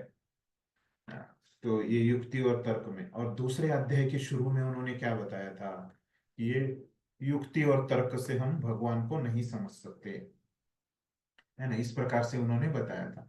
तो अभी बोल रहे हैं कि वहां पे तो बताया है युक्ति और तर्क को आवश्यकता नहीं है, और अभी तो बता रहे हैं कि ये युक्ति और तर्क में एक्सपर्ट रहता है डिवोटीज, है ना। तो ये विरोधाभास हो गया ना, अलग अलग चीजें हो गई। तो उसके बारे में बता रहे हैं कि कैसे तो यहाँ पे युक्ति और युक्ति और तर्क, है ना, का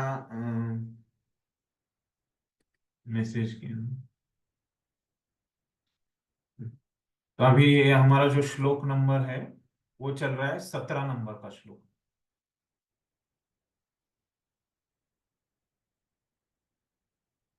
ठीक है।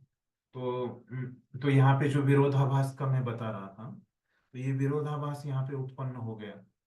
तो उसके लिए उत्तर देते हुए बताते हैं कि ये जो विरोधाभास है, तो ये जो यहाँ पे तर्क और युक्ति की जो बात हो रही है, ये तर्क और युक्ति जो है ये क्या है? शास्त्र सम्मत है ना। शुष्क तर्क और शुष्क युक्ति नहीं है।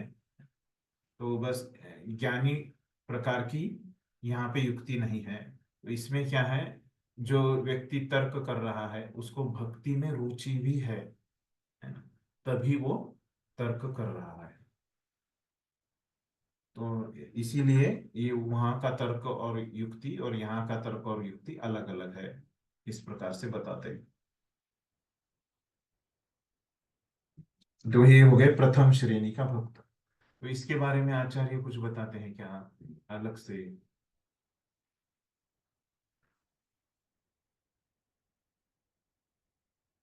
वही, तो ये जो उत्तम अधिकारी रहता है ना, तो उनकी जो श्रद्धा क्या रहती है? शास्त्रों में उनकी पूरी श्रद्धा रहती है ना? इस प्रकार से बताते हैं। ठीक है।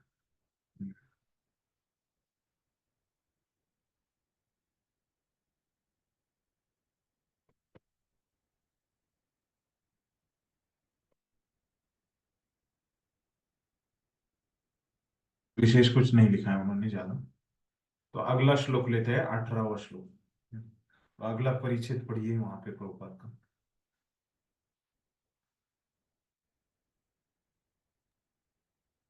द्वितीय श्रेणी के भक्त के निम्नलिखित लक्षण बतलाए गए हैं। वह शास्त्रों के बल पर तर्क करने में अतीव निपुण नहीं होता, अपितु उसे अपने लक्ष्य में दृढ़ विश्वास रहता है। इस विवरण का तात्पर्य यह है कि द्वितीय श्रेणी के भक्त को कृष्ण भक्ति की विधि में दृढ़ विश्वास रहता है, किंतु कभी-कभी अपने विपक्षी को शास्त्रों के बल पर अपने तर्क तथा निर्णय देने में वह असफल हो सकता है, तो भी अपने भीतर अपने इस निर्णय के प्रति वह निर्भीक रहता है कि कृष्ण पूजा के चरम लक्ष्य है। तो अभी यहाँ पे क्या बोल रहे हैं कि जो द्वितीय श्रेणी के भक्त के बारे में बता रहे हैं। तो ये द्वितीय श्रेणी का जो भक्त है, ये इसका जो तर्क और युक्ति रहता है वो इतना पटु नहीं रहता उसमें, है ना, उतना एक्सपर्ट नहीं रहता। तो किसकी तुलना में? जो प्रथम श्रेणी का भक्त था उसकी तुलना में। तो क्या रहता है फिर यहाँ पे इसको? तो ये शास्त्रों की बात इसको मन में तो इसको श्रद्धा रहती है ना। ये द्वितीय श्रेणी वाले पे वो बहुत दृढ़ विश्वास रहता है भक्ति के ऊपर, लेकिन वो दूसरों को बता नहीं पाता है। तो ये जो तर्क युक्ति के द्वारा जो बताना है दूसरों को, वो नहीं बता पाता है।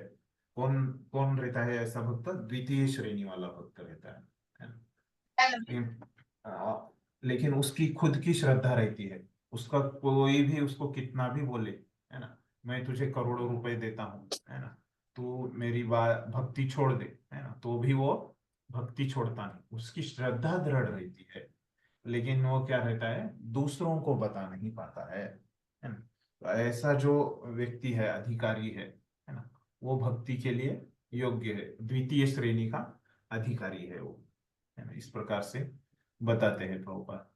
तो ये दूसरे प्रकार का अधिकारी। इसके बारे में आचार्य बताते हैं कि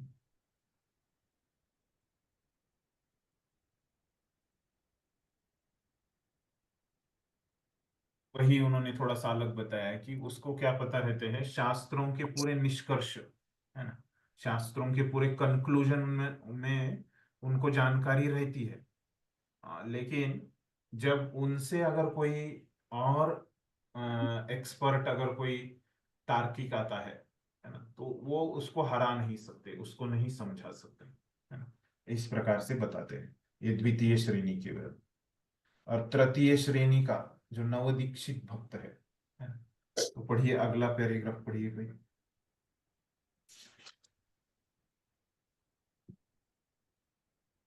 नवदीक्षित पढ़िए कोई भी। वैशाली माता जी पढ़िए। नवदीक्षित या तृतीय श्रेणी का भक्त वह है जिसका न तो विश्वास प्रबल होता है और जो नहीं शास्त्रों के निर्णयों को मानता है। नवदीक्षित का विश्वास उससे प्रबल तर्क करने वाले के द्वारा या विपरीत निर्णय के द्वारा बदला जा सकता है।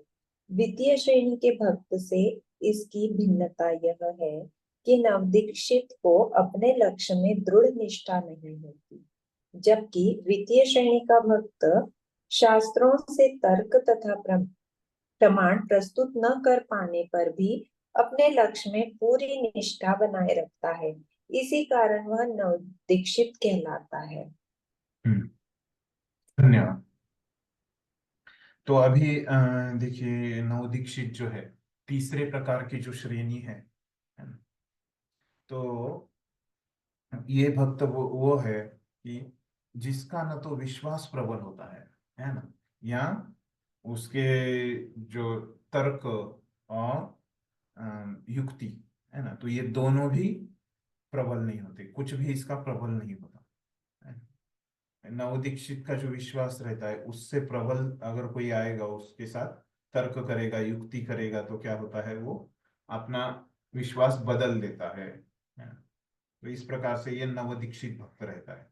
और द्वितीय श्रेणी का भक्त, है ना, वो क्या है, उसको अंदर से विश्वास बहुत दृढ़ रहता है, बस वो दूसरों के साथ तर्क और युक्ति नहीं कर पाता है। तो इस प्रकार से इनका ये लक्षण प्रभुपाद ने यहाँ पे बताया है। आचार्य इसके बारे में कुछ बताते हैं क्या?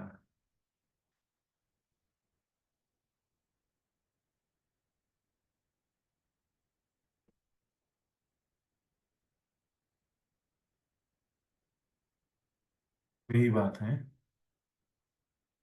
हाँ, तो अभी ये जो इसकी प्रगति कैसे होती है ये बताया है ना। ये जो तृतीय श्रेणी में जो भक्त है अभी, उसका जो अधिकारी है ना? तो ऐसे लोगों की भी प्रगति होती है ना?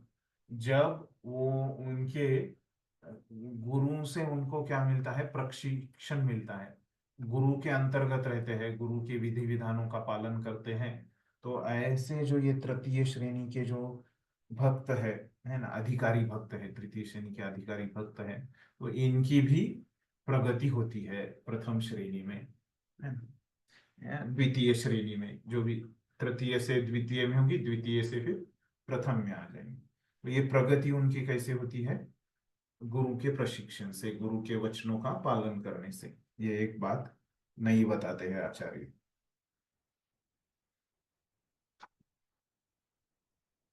ठीक।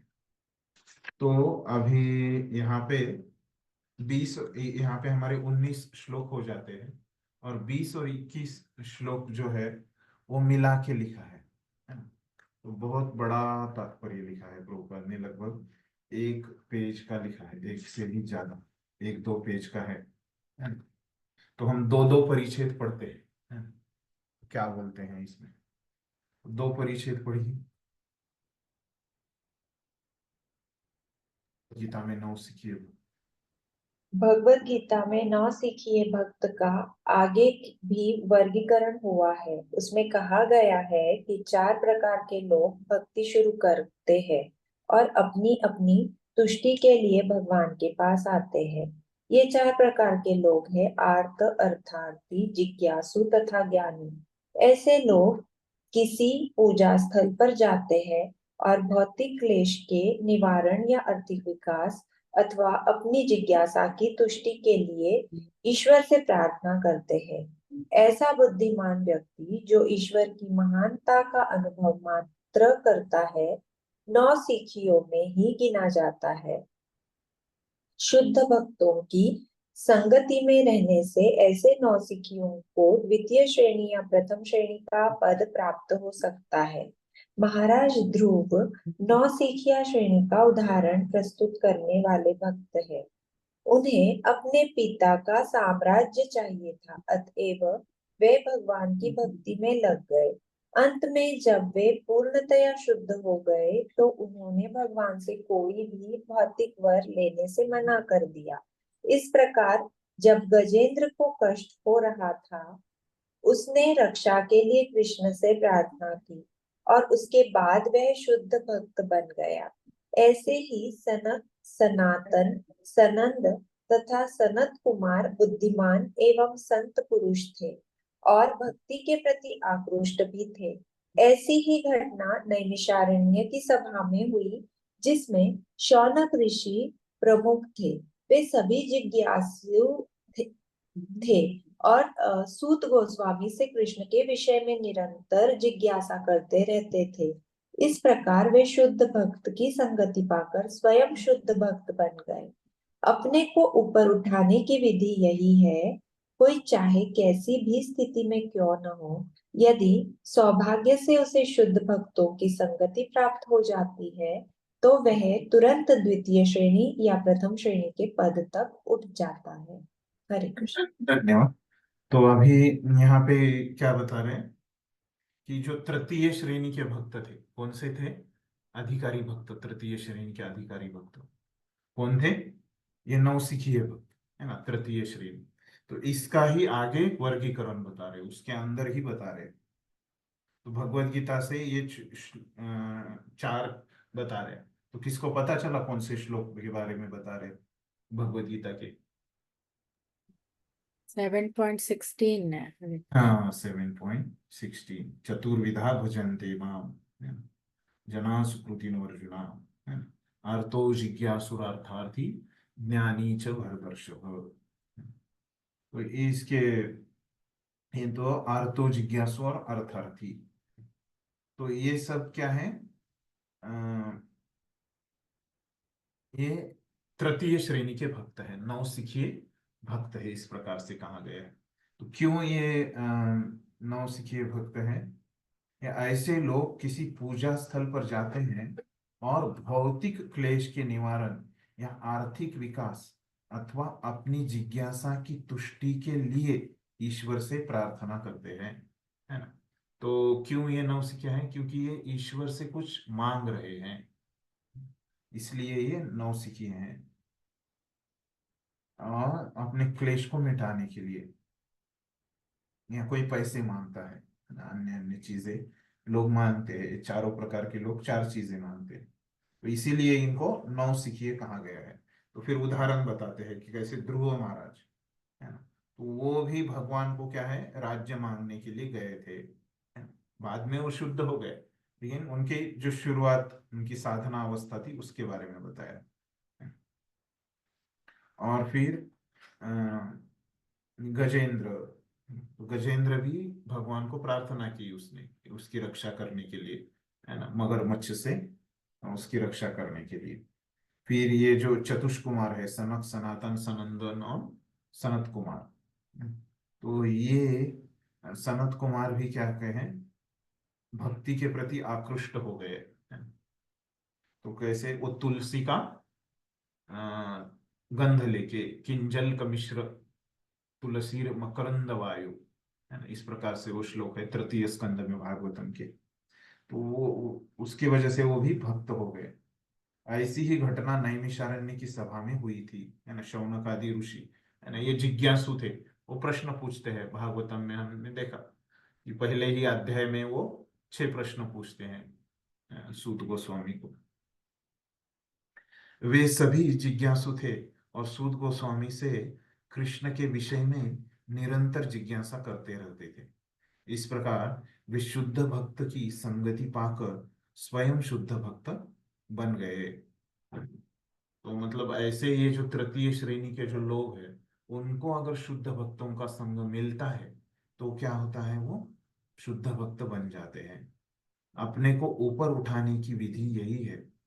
कोई चाहे किसी भी स्थिति में क्यों न हो, यदि सौभाग्य से उसे शुद्ध भक्तों की संगति प्राप्त हो जाती है तो वह तुरंत द्वितीय श्रेणी का प्रथम श्रेणी के पद तक उठ जाता है। तो ये जो जैसे पहले भी बताया था कि ये लोगों को अगर भक्तों का संग प्राप्त होता है, किन लोगों को, ये नौसिखिए लोगों को, नौसिखिए भक्तों को भक्तों का संग प्राप्त होता है, तो क्या होता है, वो भी शुद्ध भक्त बन जाते हैं शुद्ध भक्तों का संग से।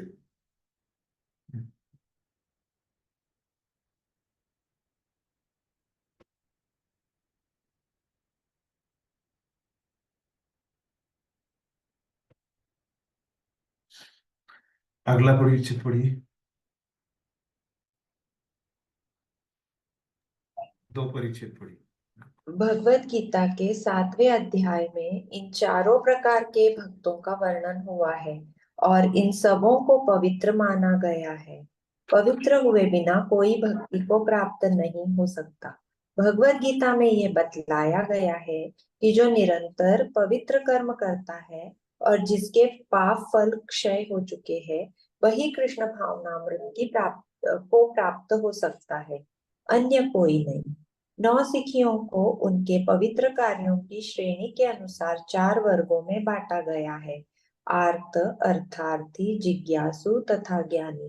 पवित्र कर्मों के बिना आर्त व्यक्ति नास्तिक, साम्यवादी या इसी तरह का कुछ और बन सकता है, चूंकि उसे ईश्वर में दृढ़ विश्वास नहीं, अतएव वह सोचता है कि ईश्वर में पूर्णतया अविश्वास करके वह अपनी आर्त स्थिति को संतुलित कर सकता है।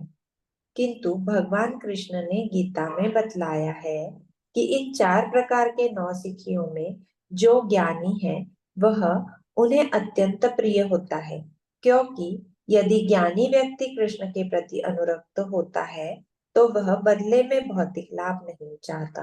ज्ञानी पुरुष कृष्ण के प्रति अनुरक्त होने पर बदले में उनसे कुछ नहीं मांगता, न तो दुख से छुटकारा, न धन की प्राप्ति। इसका अर्थ है कि प्रारंभ से ही कृष्ण के प्रति अनुरक्ति का उसका मूल ध्येय न्यूनाधिक प्रेम रहता है। इसके अतिरिक्त वह अपने ज्ञान तथा शास्त्र अध्ययन से यह समझ सकता है कि श्री कृष्ण भगवान है। हरि। तो अभी क्या बता रहे कि ये 7वें अध्याय में भगवत गीता के जो बोल रहे हैं ये 4 प्रकार के लोगों के बारे में, तो इनको सबको क्या माना गया है? पवित्र माना गया है। कहाँ पे? सुकृतिनो। तो इनके पास सुकृतिनो शब्द है ना, यहाँ पे। तो ये सुकृतिनो शब्द की वजह से इनको पवित्र माना गया है। पवित्र हुए बिना कोई भक्ति को प्राप्त नहीं हो सकता। तो भगवत गीता में यह बतलाया गया है कि जो निरंतर पवित्र कर्म करता है और जिसके पाप फल क्षय हो चुके हैं, वही कृष्ण भावनामृत को प्राप्त हो सकता है ना? अन्य कोई नहीं। नौसिखिया को उनके पवित्र कार्यों की श्रेणी के अनुसार 4 वर्गों में बांटा गया है। तो कौन है वो नौसिखिया? आर्तो, अर्थार्थी, जिज्ञासु, वही अलग बताया। पवित्र कर्मों के बिना आर्त व्यक्ति नास्तिक, साम्यवादी या इस तरह का कुछ और बन सकता है। तो ये पवित्र कर्म है, इसलिए क्या होता है? वो व्यक्ति क्या होता है? कृष्ण के पास आता है ना? तो इसीलिए कृष्ण क्या बोल रहे? चतुर्विधा भजन्ते माम। ये 4 प्रकार के लोग भजन्ते, है ना, मतलब पूजा करते हैं मेरी, है ना? इस प्रकार से वो बताते हैं। अगर इनके पास ये सुकृति नहीं होती तो क्या, कहाँ जाते वो? जैसे वो क्या नास्तिकवादी बन जाएंगे, साम्यवादी बन जाएंगे, है ना? क्योंकि उसे ईश्वर में दृढ़ विश्वास नहीं होता है। अतः वह सोचता है कि ईश्वर में पूर्णतया अविश्वास करके वह अपने आर्त स्थिति को संतुलित कर सकता है ना? तो आर्त लोग, जो दुखी लोग हैं, वो क्या सोचते हैं? साम्यवादी, है ना? इस प्रकार से वो बन जाते हैं नास्तिकवादी। और इसके आगे वाले परिच्छेद में क्या बताया है कि जो ज्ञानी है वो भगवान को ज्यादा प्रिय क्यों है, अधिक प्रिय क्यों है? क्योंकि उसकी कुछ अपेक्षा नहीं रहती भगवान से, है ना? तो बस वो भगवान को जानना चाहता है शास्त्रों के द्वारा, उसके अभ्यास के द्वारा।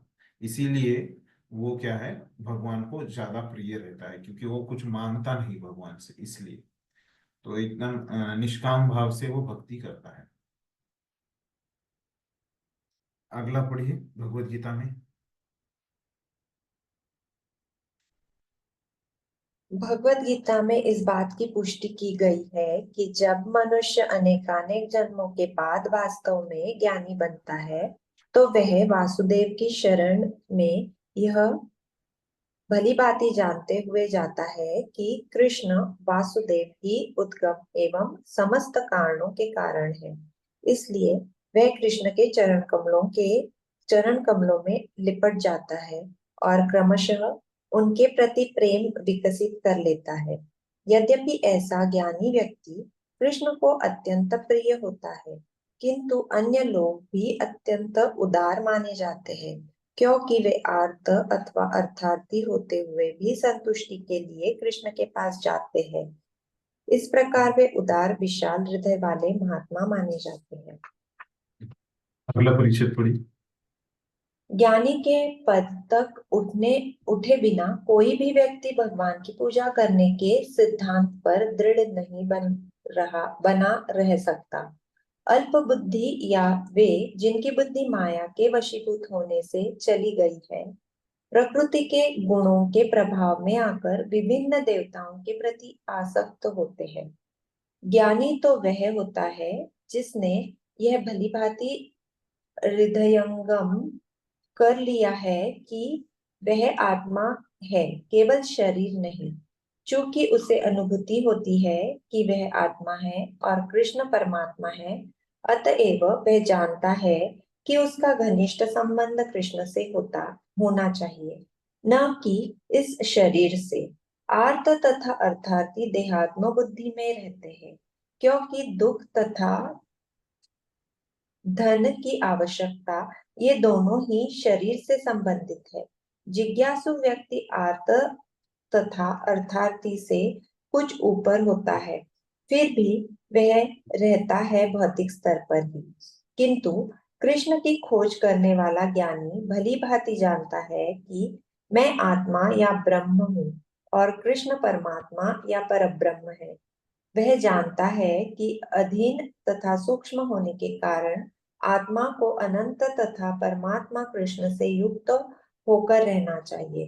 कृष्ण के साथ ज्ञानी का यही संबंध। समझ में नहीं आगे बोलो भाई। निष्कर्ष यह निष्कर्ष यह निकल सकता है कि जो व्यक्ति देहात्म बुद्धि से मुक्त है वह शुद्ध भक्ति का पात्र है। भगवत गीता में भी इसकी पुष्टि की गई है कि ब्रह्म साक्षात्कार होने पर जब मनुष्य भौतिक चिंताओं से मुक्त हो जाता है और सभी जीवों को समभाव से देखता है तब वह भक्ति में सम्मिलित होने का पात्र बन जाता है। हरे तो कृष्ण। अभी देखिए आगे क्या बता रहे हैं कि हमने 3 परिच्छेद पढ़े अभी, है ना? तो एक एक करके बताता हूँ। उसमें पहला परिच्छेद में क्या बताया कि भगवत गीता में इस बात की पुष्टि की गई है ना? तो वो परिच्छेद है। तो क्या बता रहे हैं, किस बात की पुष्टि की गई है ना? तो मनुष्याणाम सहस्रेषु, है ना? बहुनाम जन्मनामन्ते, है ना, ये श्लोक। तो मनुष्य अनेक अनेक जन्म के बाद, है ना, बहुनाम जन्मनामन्ते ज्ञानवान माम प्रपद्यते वासुदेव सर्वमिति स महात्मा सुदुर्लभ, है ना। तो वो श्लोक बता रहे हैं कि वासुदेव की शरण में यह भली भांति जानते हुए है कि कृष्ण ही उद्गम एवं समस्त कारणों के कारण है ना। तो इसीलिए उनकी भक्ति करनी चाहिए, उनके चरण को लिपट जाता है, क्रमशः उनके प्रति प्रेम विकसित कर लेता है। यद्यपि ऐसा ज्ञानी व्यक्ति कृष्ण को अत्यंत प्रिय होता है, क्योंकि किंतु अन्य लोग भी अत्यंत उदार माने जाते हैं, क्योंकि वे अर्थार्थी होते हुए भी संतुष्टि के लिए कृष्ण के पास आते हैं। इस प्रकार वे उदार विशाल हृदय वाले महात्मा माने जाते हैं। तो ये सब जो है उदार लोग हैं चारों भी, लेकिन ये ज्ञानी जो है ये भगवान को ज्यादा प्रिय है। तो क्या कारण है, पहले बताया था कि वो कुछ मांगता नहीं भगवान से, इसलिए वो प्रिय है। तो ये पहला परिच्छेद हो गया। तो दूसरा परिच्छेद में हम देखते हैं अभी, है ना। तो दूसरे परिच्छेद में क्या बोल रहे हैं, ज्ञानी के पद तक उठे बिना कोई भी व्यक्ति भगवान की पूजा करने के सिद्धांत पर दृढ़ नहीं बना रह सकता। तो अल्प बुद्धि या वे जिनकी बुद्धि माया के वशीभूत होने से चली गई है ना? तो प्रकृति के गुणों के प्रभाव में आकर विभिन्न देवताओं के प्रति आसक्त होते हैं, है ना। कामस्तैस्ते ऋत ज्ञाना प्रपद्यन्ते अन्य देवता तम तम नियम आस्थाय प्रकृत्या नियता स्वया, है ना? तो यहाँ पे क्या बोल रहे हो कि जो कामस्तैस्ते ऋत ज्ञाना, है ना, तो मतलब ये काम की इच्छा से, है ना, तो ये क्या करते हैं, देवी देवताओं को शरण जाते हैं। और लेकिन ज्ञानी कौन होता है, वो जान लेता है कि वो शरीर नहीं, वो आत्मा है। क्योंकि उसे अनुभूति होती है कि वह आत्मा है और कृष्ण परमात्मा है ना। वो और भी जानता है कृष्ण परमात्मा है, ये भी जानता है। अतएव वह जानता है कि उसका घनिष्ठ संबंध कृष्ण से होना चाहिए, है ना। कृष्ण से उनका घनिष्ठ संबंध होना चाहिए, न कि इस शरीर से। आर्थ तथा अर्थार्थी देहात्म बुद्धि में रहते हैं, है ना। तो ये क्या रहते हैं, शारीरिक चेतना में रहते हैं अर्थो अर्थार्थी। क्यों शारीरिक चेतना में रहते हैं, क्योंकि दुख तथा धन की उनको आवश्यकताएं रहती है। यह दोनों ही शरीर से संबंधित है, क्योंकि उनकी जो आवश्यकताएं हैं वो क्या है, शरीर से संबंधित है, इसीलिए वो शारीरिक स्तर पर रहते हैं। जिज्ञासु व्यक्ति आर्थ तथा अर्थार्थी से कुछ ऊपर होता है, फिर भी वह रहता है भौतिक स्तर पर ही। तो ये जिज्ञासु भी भौतिक उनसे थोड़ा आगे रहता है, लेकिन ये वो भी भौतिक स्तर पे ही रहता है। किंतु कृष्ण की खोज करने वाला ज्ञानी भली भांति जानता है कि मैं आत्मा या ब्रह्म हूँ और कृष्ण परमात्मा या ब्रह्म है। लेकिन ये ज्ञानी जानता है वह जानता है कि अधीन तथा सूक्ष्म होने के कारण आत्मा को अनंत तथा परमात्मा कृष्ण से युक्त होकर रहना चाहिए। कृष्ण के साथ ज्ञानी का यह ही संबंध है। उसको समझता है कि मेरा संबंध परमात्मा से होना चाहिए, इसीलिए वो प्रिय रहता है भगवान को। निष्कर्ष यही निकाल सकते हैं कि जो व्यक्ति देहात्म बुद्धि से मुक्त है वह शुद्ध भक्ति का पात्र है। भगवत गीता में भी इसकी पुष्टि की गई है। ब्रह्म साक्षात्कार होने पर जब मनुष्य भौतिक चिंताओं से मुक्त हो जाता है और सभी जीवों का समभाव से देखता है तो वह भक्ति में सम्मिलित होने का पात्र बन जाता है। तो हमारा विषय क्या चल रहा है अभी? भक्ति के लिए योग्यताएं, पात्रताएं, है ना। तो इतना क्यों बताया? ये 7वें स्कंद के, सॉरी 7वें अध्याय के, है ना, भगवत गीता के 7वें अध्याय के ये श्लोक 16, है ना, 17, 18, 19, 20, 21, है ना। तो ये इतने श्लोक बताए, 6 श्लोक, है ना। तो इसके पीछे क्या था?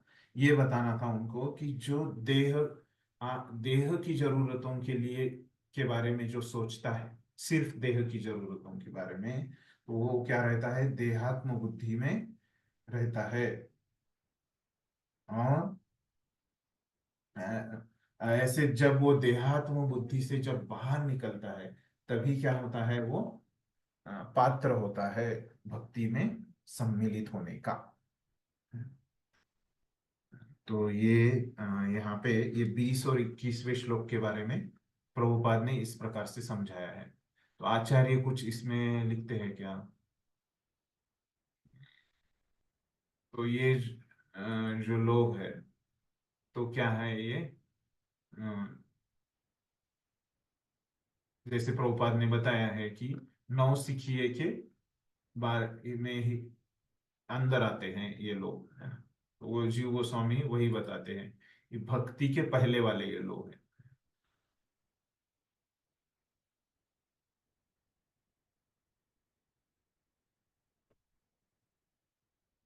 ठीक है। बहुत लंबा, आचार्यों ने भी इसके ऊपर बहुत लंबा तात्पर्य लिखा है। थोड़े से अलग है, लेकिन वो उतनी आवश्यकता नहीं है उतने टेक्निकल में जाने की, हमारे वो सिलेबस में नहीं है उतना।